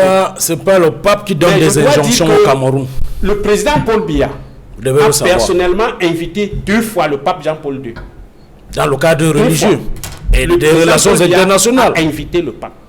Parce que c'est un le président Paul Biya a reçu de la main du pape la communion. Dans le cadre religieux. Le président Paul Biya a fait baptiser ses enfants par le pape. Toujours dans le cadre religieux. S'il vous plaît, monsieur Zan, laissez-moi parler. Oui, je vous laisse parler. Vous allez parler. Allez-y. Quand vous invitez le pape chez vous, il vous donne la communion, il fait baptiser vos enfants. Est-ce que vous êtes prêt à écouter les conseils qu'il vous donne, oui ou non? Là, il s'agit... Quand vous l'invitez, et il y a eu... Permettez qu'on comprenne, mais quand vous invitez... Vous prenez la communion de la main du pape, la sainte main qui vous donne la communion. C'est vous qui appelez ça sainte. Et quand un évêque catholique meurt, comme Monseigneur Benoît Mbala, que l'État du Cameroun est incapable de dire à l'Église que voici les causes exactes de sa mort, ça pose problème. Ça veut dire que l'État du Cameroun, ou alors le président de la République, n'a aucun respect pour le pape, aucun respect pour l'Église catholique au Cameroun. Et c'est extrêmement grave. Parce que je pense que si le représentant du pape est venu, c'est d'abord avec l'accord du président de la République. Il a donné son accord pour le recevoir. Et il savait de quoi il devait discuter. Il savait l'objet de sa visite. Il est temps que Paul Biya écoute la voix du dialogue. Il est temps que le chef de l'État écoute la voix du dialogue. Parce que les anglophones, il n'y a pas d'anglophone au Cameroun. Et il n'y a pas d'anglophone au Cameroun. Je vous en prie, je vous en prie. Il n'y a que les Camerounais. Je vous en prie, Martin. Les anglophones, ils ont leur particularité. Que ça vous plaise ou pas, monsieur. Laquelle? Ils ont leur particularité. Vous êtes un peuple, vous quelle êtes de la forêt. Moi, je suis un peuple des montagnes. Quelle particularité? Laquelle? Devant le plateau de télévision. Laquelle? Oui, la particularité, c'est laquelle? Vous reconnaissez cette particularité? Laquelle? Nous sommes Camerounais ou nous sommes Anglais? Je vous en prie, Maître Sapi et Martin. Dans le Code général des collectivités décentralisées, introduit à l'Assemblée nationale par le gouvernement, voté par l'Assemblée nationale, pourquoi dans promulgué par le chef de l'État. Pourquoi dans ce code, il y a une spécificité pour le système éducatif et judiciaire anglo-saxon? Pourquoi? Quand vous parlez vous dites que c'est déjà, vous ne leur reconnaissez aucune particularité, pourquoi vous faites une particularité sur leur système éducatif et leur système judiciaire qui est différent le du même système éducatif? Alors, ce statut particulier qui est attendu, mais ça oui.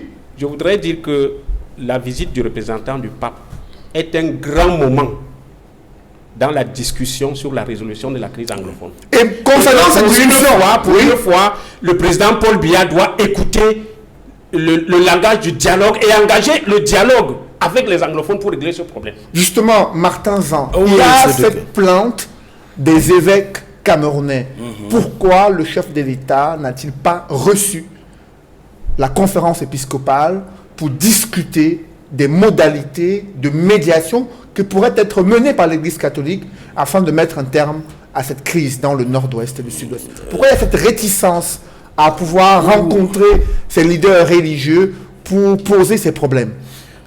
Voilà, j'aimerais d'abord dire à M. Bignam, pour faire un petit rétro, que le ministre rend compte au Premier ministre. Le Premier ministre rend compte au chef de l'État.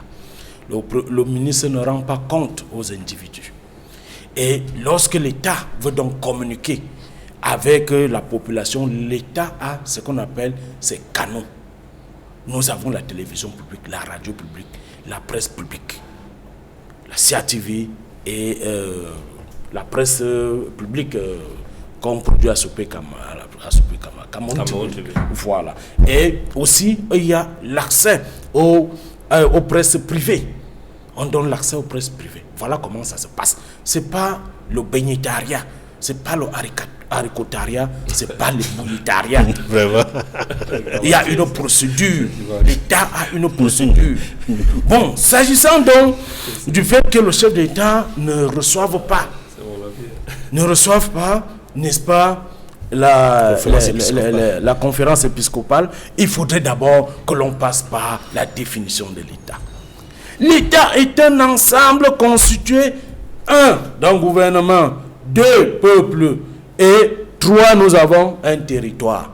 3 éléments qui constituent l'État. Et l'État camerounais est un État laïque. Vous devez bien le comprendre. Que l'État du Cameroun est un État laïque. Dès lors, ça c'est mon interprétation bien sûr, dès lors que vous commencez à recevoir les catholiques, est-ce qu'ils sont romains? Est-ce qu'ils sont apostoliques? Est-ce qu'ils sont... On va recevoir donc toutes les composantes de l'Église catholique. Je vais vous montrer comment c'est... Je vais vous dire comment c'est lourd. L'État invite aussi les autorités islamiques si vous ne le savez pas. Donc, maintenant, lorsque nous allons prendre l'islam, ceux qui sont musulmans, on va prendre les chiites, on va prendre les sunnites.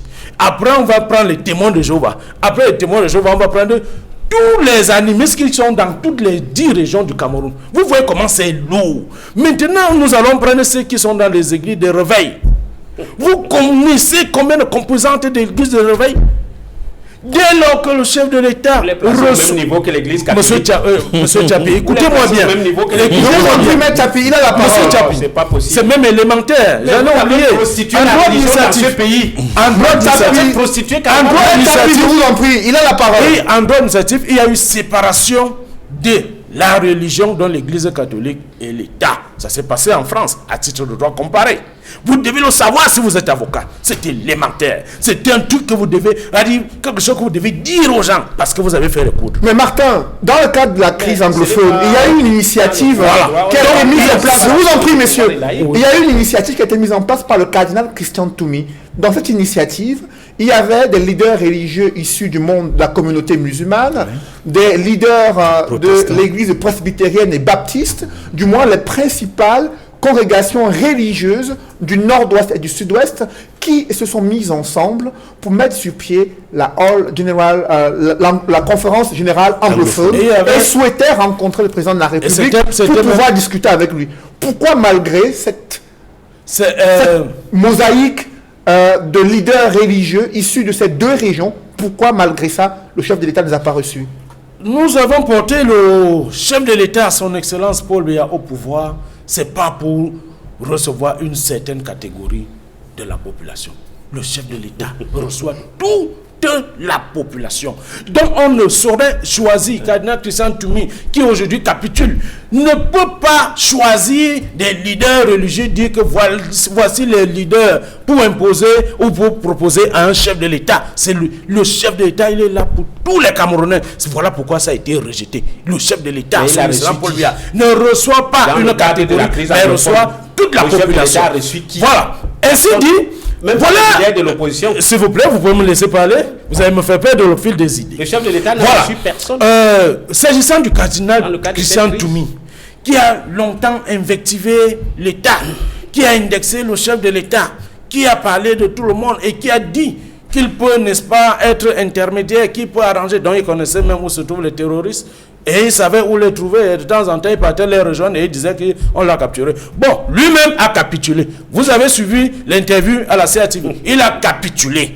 La paix règne désormais dans le Nozo. C'est terminé. Sur quel point il faudrait que les gens arrêtent de éléments sur lesquels le vous appuyez pour estimer qu'il y a la paix dans le nord-ouest, Monsieur le sud-ouest. Pourtant, on a vu la délégation du cardinal Pietro Parolin arriver sous forte escorte militaire hier samedi à Bamenda. Même le secrétaire général de la présidence de la République est arrivé aujourd'hui très tôt. On lui assure la sous sécurité. forte escorte militaire. Ce sont des images qui n'étaient pas vues avant 2016. On lui assure la sécurité. Est-ce que ces images ne sont pas illustratives de ce qui Non, ça fait partie des règles de la diplomatie. La protection des étrangers, la protection des émissaires.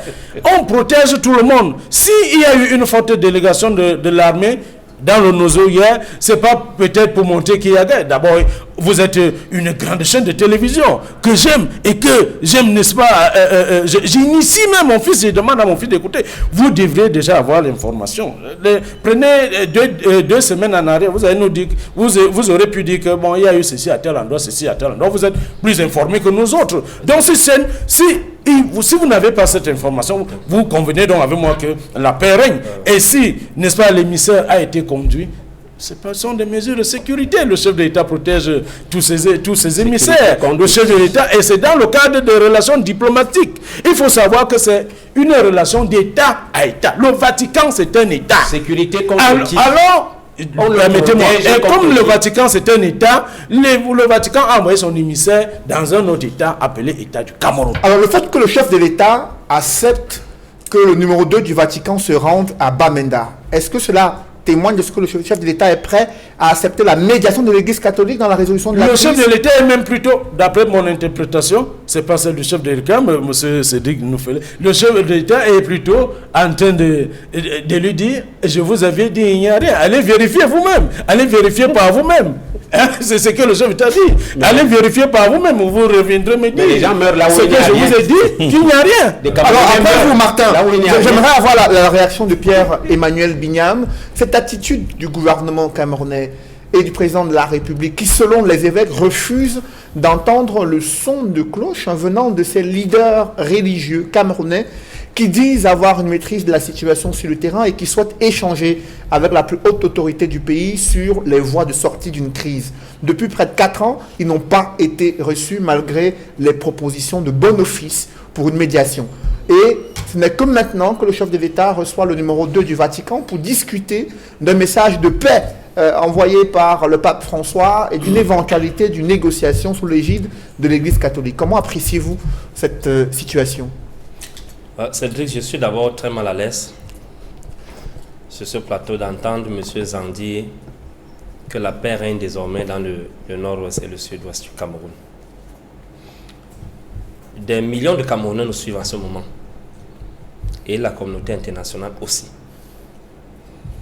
au rang desquels le souverain pontife qui, lors d'une sortie à la suite du drame de Kumba, a écrasé une larme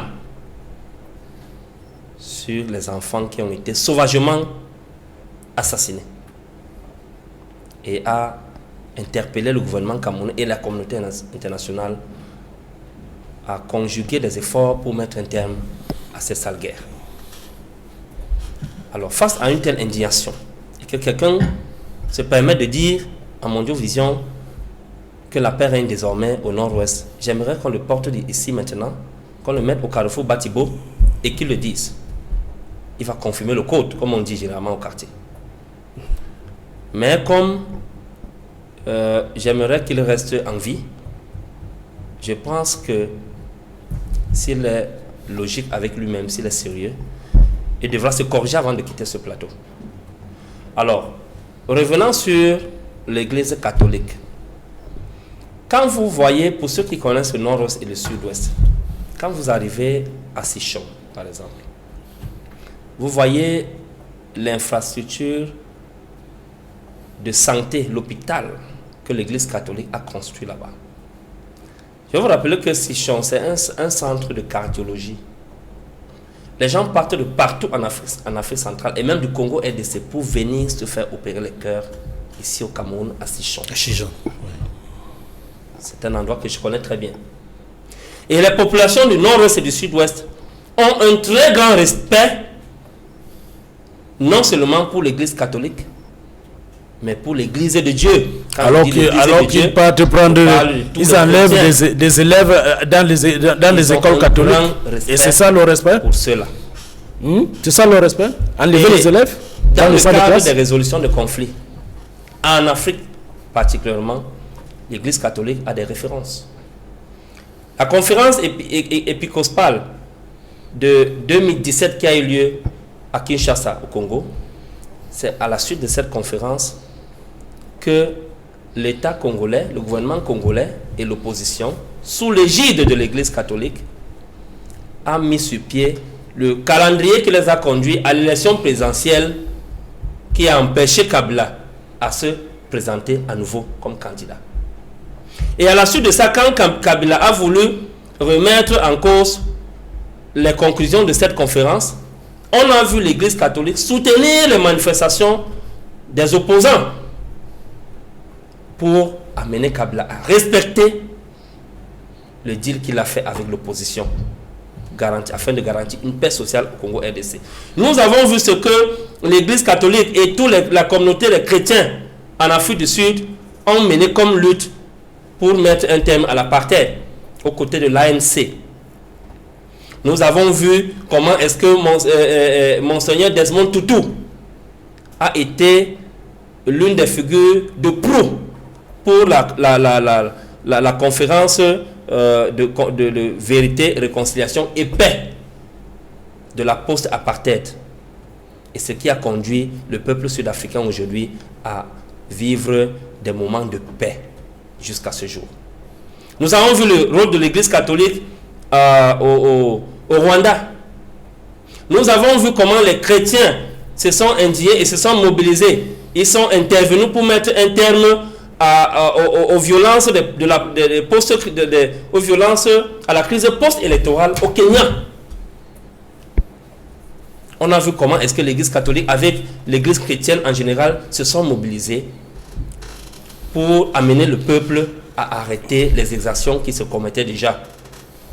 Alors il serait maladroit aujourd'hui de ne pas reconnaître les efforts de l'Église catholique au maintien de la paix au Cameroun et dans la région du Grand Lac. Nous avons vu comment est-ce que le cardinal Christian Toumi a mené de bout en bout, des mains de maître, le projet de la All Cameroon Conference, qui était une piste qui pouvait permettre à ce que le gouvernement camerounais permette aux anglophones eux-mêmes de s'asseoir. Je vous ai tout dit, il n'y a pas d'anglophone au Cameroun. De lucider les problèmes dont ils voudraient poser au gouvernement camerounais, s'étant entendus entre eux-mêmes avant de s'asseoir sur la table de négociation avec le gouvernement camerounais. Donc, c'est maladroit, c'est malséant, et c'est un manque de volonté criard de la part du président Paul Biya et de son régime de refuser d'accepter la main tendue de l'Église catholique. C'est une preuve irréfutable que la situation de la crise anglophone actuellement continue à demeurer comme une situation banale pour le gouvernement camerounais. Malgré le nombre de morts qui a déjà été enregistré là-bas. Tout à l'heure, Edmond parlait de près de 1 million de déplacés. Près de 1 million déjà de déplacés. 30% de l'économie paralysée. Le compteur a calé à 3 000 morts. Laissons même ça là à 3 000 morts. Ça, c'est les chiffres d'il y a 3 ans. Ça n'a plus avancé. Mais même ces 3 000 morts, ce n'est pas trop. Les enfants qui se prostituent à Bonabéry, nos petits-enfants, nos petites-filles, qui font la prostitution à Bonabéry, ayant perdu leur famille dans le nord et le sud-ouest. Le Cameroun se meurt de l'intérieur. Le peuple souffre énormément pour cette crise. Pourquoi Paul Biya refuse de tendre la main à quiconque aurait une solution de paix? à quiconque aurait une piste de résolution de cette crise, il a intérêt, Paul Biya a intérêt à accepter la main tendue, non seulement de l'Église catholique, mais de tous les chrétiens, de tous les croyants de ce pays, de la communauté internationale, de la société civile et de tous ceux qui viendront vers lui, même des petits-enfants. Il a intérêt à accepter la main de tout le monde, parce que l'Église catholique parle d'un dialogue inclusif. Et c'est ce dialogue inclusif que tout le monde revendique aujourd'hui. Le grand dialogue national, tout le monde sait que c'était un flop. C'était un échec légendaire. Ça va entrer dans la poubelle de l'histoire, ce grand dialogue national. Nous avons vu, dans les début des années 90 à 1991, la conférence nationale souveraine. On a vu qu'après cette conférence nationale souveraine, les villes mortes se sont arrêtées. La tripartite. La tripartite, je veux dire. La tripartite, les villes mortes se sont arrêtées. Et c'est une preuve que après le grand dialogue national, la violence a connu une escalade exponentielle. C'est une preuve d'un échec cuisant du grand dialogue national. Il faut une médiation avec un dialogue inclusif pour sortir définitivement de cette crise. Donc l'Église catholique, sa préoccupation a toute sa place. Et Paul Biya a intérêt à accepter cette main tendue de l'Église catholique et de tous les Camerounais, tous ceux qui vont contribuer pour résoudre cette crise-là. Cette présence du cardinal, secrétaire d'État du Vatican, intervient au moment où les Lions indomptables, à prime, ont pu arracher la qualification pour les demi-finales dans un contexte fait de nombreuses informations et de faits divers sur les coulisses, problèmes d'accès au stade pour les billets, en même temps aussi des problèmes de dépistage de nos adversaires congolais. Edmond Kambia, comment avez-vous vécu cette rencontre des Lions indomptables face à leurs adversaires congolais? D'abord, en tant que Camerounais, je suis satisfait de la victoire du Cameroun, 2-1. Bon, maintenant, au-delà de cette victoire, il y a des questions qui se posent. C'est-à-dire avant le match et autour du match, il y a des questions qui se posent. Pourquoi est-ce que les billets, plusieurs centaines de billets n'étaient pas disponibles? Selon les informations qu'on a eues, beaucoup de billets n'ont pas été physiquement visibles. Il n'était pas possible quand on allait dans les lieux habituels d'achat de billets de les trouver. Tout simplement parce qu'il y a eu ce qu'on appelle un marché noir des ventes de billets. Certaines personnes auraient créé la pénurie pour vendre davantage de billets à des prix les plus élevés possibles. Ce qu'on n'a pas vu lors des autres matchs à Yaoundé. Pourquoi est-ce que quand Douala doit accueillir l'équipe A' du Cameroun, un tel incident survient? Ça, c'est la première question qu'il faut se poser. La deuxième est celle qui est l'objet d'une controverse aujourd'hui. L'information selon laquelle une bonne partie des joueurs de l'équipe de la RDC auraient été testés positifs. Et ce qui aurait influencé, n'est-ce pas, l'équipe qui a joué contre le Cameroun. C'est-à-dire, en fait, quoi? Que l'entraîneur de la RDC aurait eu de la peine à mettre sur le stade, à constituer un 11 efficace face à l'équipe du Cameroun, parce que beaucoup de ces joueurs titulaires auraient été testés positifs. La question qui se pose est celle de savoir si véritablement ce qu'on prétend derrière ces affirmations serait avéré ou pas. Moi, je préfère, avec la lucidité, le discernement d'un bon analyste politique, quand je dis en fait, je veux dire, quand on est sérieux, il faut attendre d'avoir des éléments qui permettent d'avoir l'argument le plus efficace pour intervenir sur le sujet. C'est-à-dire qu'en réalité, il faudrait qu'il y ait une enquête, ou alors qu'il y ait le communiqué de la CAF sur cette plainte de la RDC, parce que la RDC serait plainte. Il y a une contre-expertise qui a permis de voir que le nombre de joueurs testés positifs a été complètement réduit. On est passé de 13 à seulement 2 joueurs et un membre du staff technique, ce qui a permis à cette équipe de pouvoir participer pleinement à cette rencontre qui s'est jouée hier soir au stade de Japoma. S'il y a eu cette contre-expertise qui a permis à ces joueurs qui étaient censés être testés positifs, qui ont pu jouer finalement, c'est de ça que vous voulez dire? Exactement. Cela signifie que la controverse, c'est qu'il n'y a plus lieu à controverse. Si les joueurs testés positifs, finalement, ont pu jouer, cela signifie que le problème ne se pose plus. Mais il reste quand même une certaine insatisfaction de la part de ceux qui aiment le fair play. qu'est-ce qui s'est passé vraiment pour qu'on en arrive là?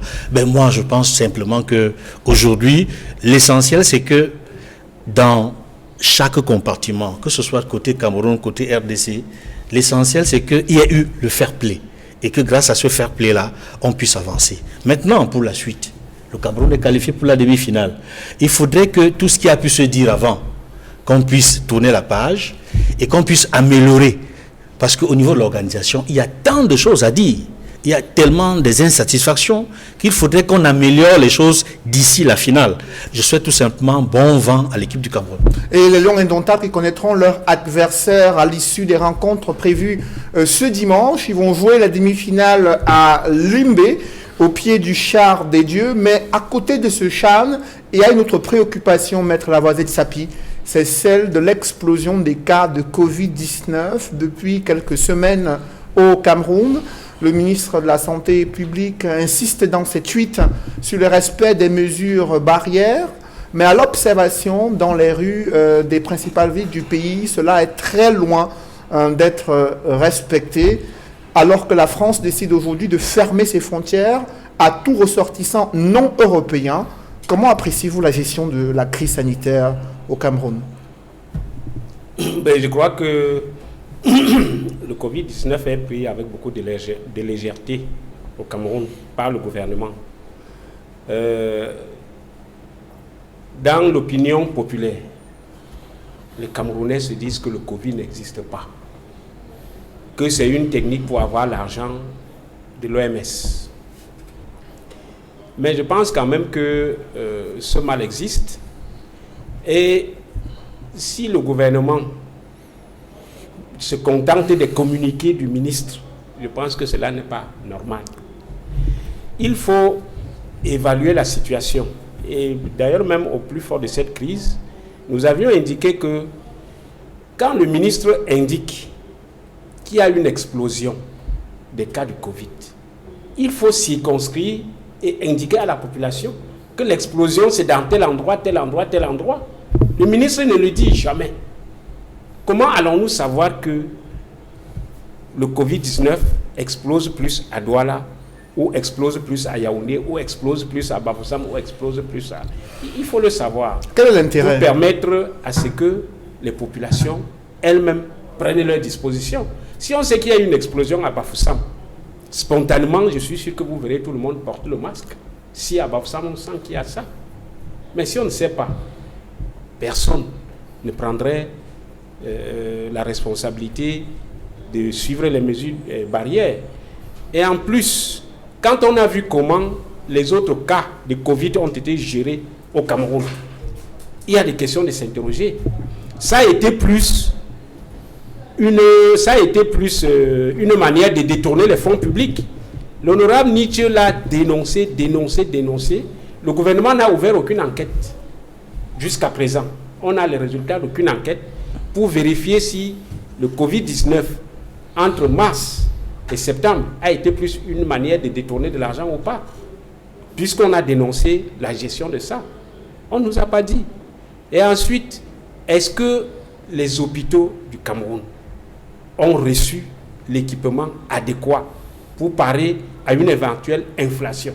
Parce qu'au plus fort de cette crise, les responsables des hôpitaux se sont plaints. Les infirmiers et les médecins qui s'occupaient des cas Covid n'étaient pas payés. Le gros de l'argent était dépensé au ministère, ils n'étaient pas payés.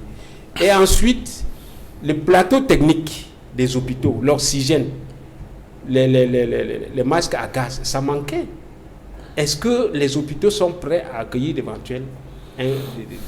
Donc, il y a des tas d'informations que le ministre de la Santé n'a pas mis à la disposition des Camerounais pour comprendre qu'on est dans un cas sérieux.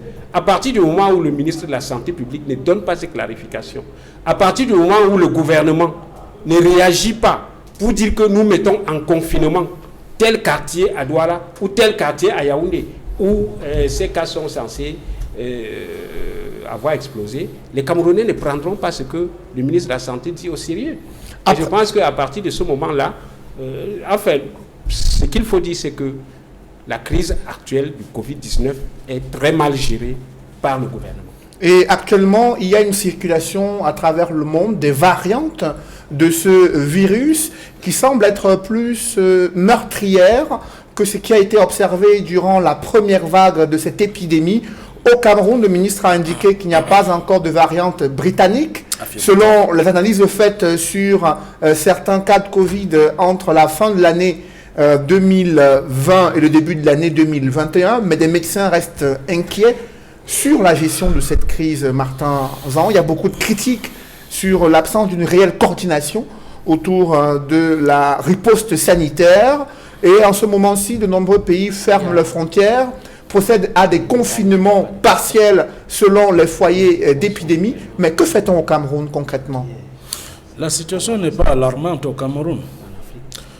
Je reprends ici le docteur Malachi Malaweda, contrairement à cette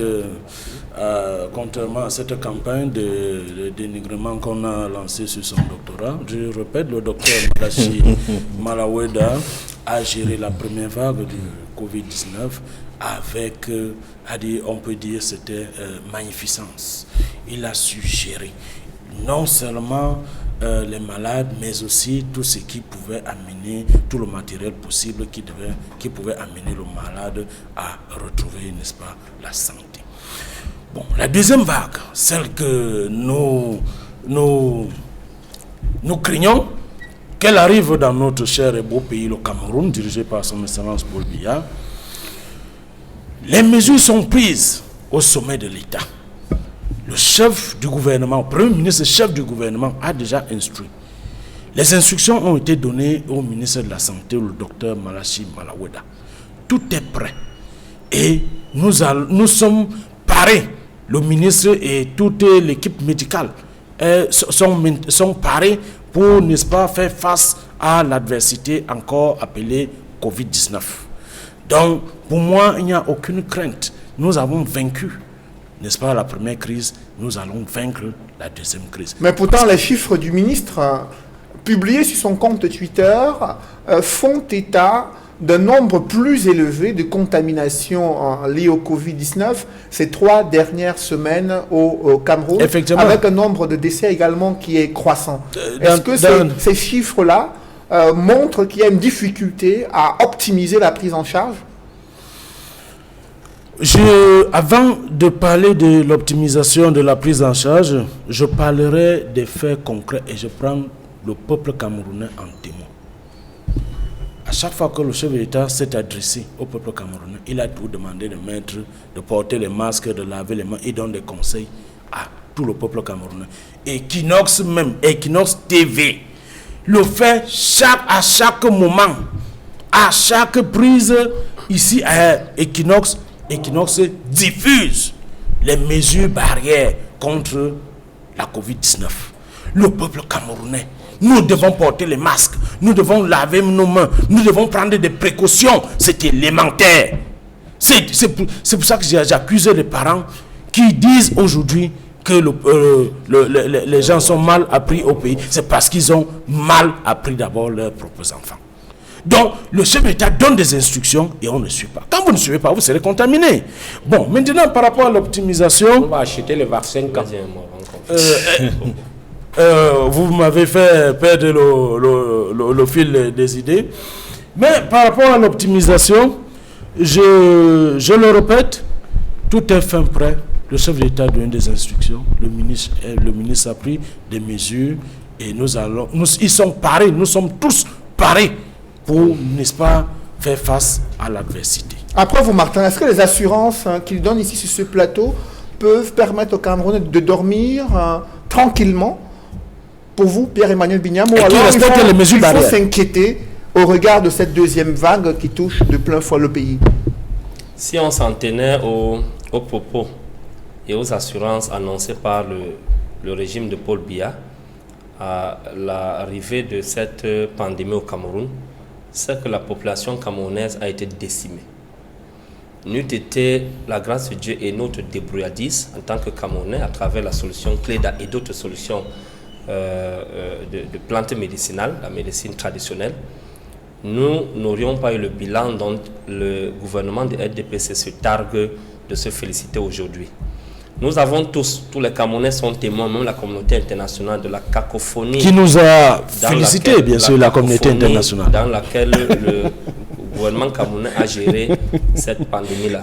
Les Nations Unies ont félicité le Cameroun. Son leader, le président élu Maurice Kamto, avait fait une très bonne proposition au gouvernement camerounais. Il s'agissait de mettre sur pied un plan de riposte nationale contre la pandémie du coronavirus. Et ce plan devait être très bien animé avec les différents compartiments. Et c'est à travers ce plan, c'est un plan qui devait mettre sur la table... Il faut d'abord nous sortir l'audit de l'argent collecté auprès de la population. Les agents publics, l'État, les partis politiques, la communauté nationale et internationale, les organisations de la société civile, ainsi de suite, pour créer une plateforme de gestion inclusive de cette crise. Cela nous aurait évité des scandales de détournement. Alors que vous avez détourné dans le survival, vous avez détourné. Le président Maurice Kamto, le président MRC a instruit une enquête. Il a la parole. La dernière session parlementaire n'a même pas osé questionner et faire le bilan sur la gestion des fonds publics alloués à la riposte de cette pandémie-là. Donc, si on avait observé le plan en béton que le MRC avait proposé, parce que vous savez, il y a une chose que le gouvernement camerounais doit savoir, que le régime de Paul Biya et lui-même Paul Biya doit savoir, c'est qu'en temps de guerre, puisque nous sommes dans l'ère de la guerre sanitaire, en temps de guerre, on met les égos de côté. Et c'est en ce moment qu'on manifeste l'union nationale et la solidarité nationale. Et dans le cadre de la solidarité nationale, le président élu Maurice Kamto a tendu la main au gouvernement camerounais pour les aider. Sortez d'abord les résultats de l'audit. Vous avez volé l'argent des Camerounais. C'est de ça qu'il est question dans votre survival. Vous avez volé l'argent des Camerounais. Je vous en prie, Martin. Et aujourd'hui, jusqu'à ce jour, nous ne sommes pas en train de prendre la pleine mesure de la situation. Parce que ce qui les intéresse, c'est que les sociétés comme les Orca continuent à donner le riz et qu'ils continuent à voler ce riz qui sera destiné aux populations défavorables.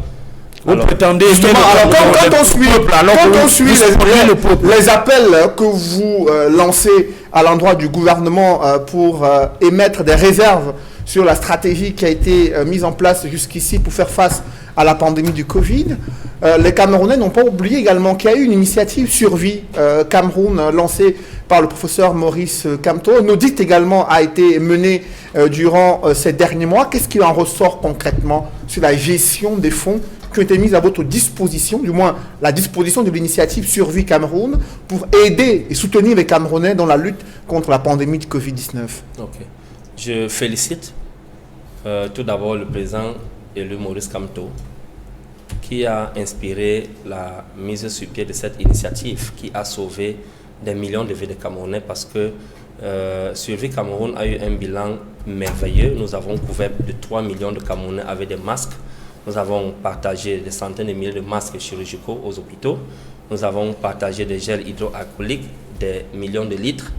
Nous avons volé au secours de beaucoup de populations défavorables pour les mettre à l'abri de la pandémie. Merci, président élu Maurice Kamto, qui me suit en ce moment pour cela. Je félicite également le président Pendaï Koka, qui a été le président du comité de pilotage de Suivi Cameroun, pour les leçons de la transparence et de la bonne gouvernance qu'il est en train d'enseigner au Nous n'avons pas encore le résultat de l'audit. Ces leçons-là qui vous avez lui ont permis les Camerounais de prescrire un audit et dont il a rendu public les résultats. Nous voulons les résultats de l'audit. Je vous en prie, Martin. C'est une preuve que avec peu, le MRC peut faire de grandes choses. Et que demain, l'un des projets que nous avons, lorsque nous allons être au pouvoir, lorsque nous allons être aux affaires au Cameroun, le premier projet que nous avons, ou l'un des premiers que nous allons mettre sur pied, c'est l'application de l'article 66. Le professeur Kamto lui-même va passer aux aveux pour déclarer ses biens. Voilà, et l'agent du code pénal, il aurait pris de l'argent pour le code pénal.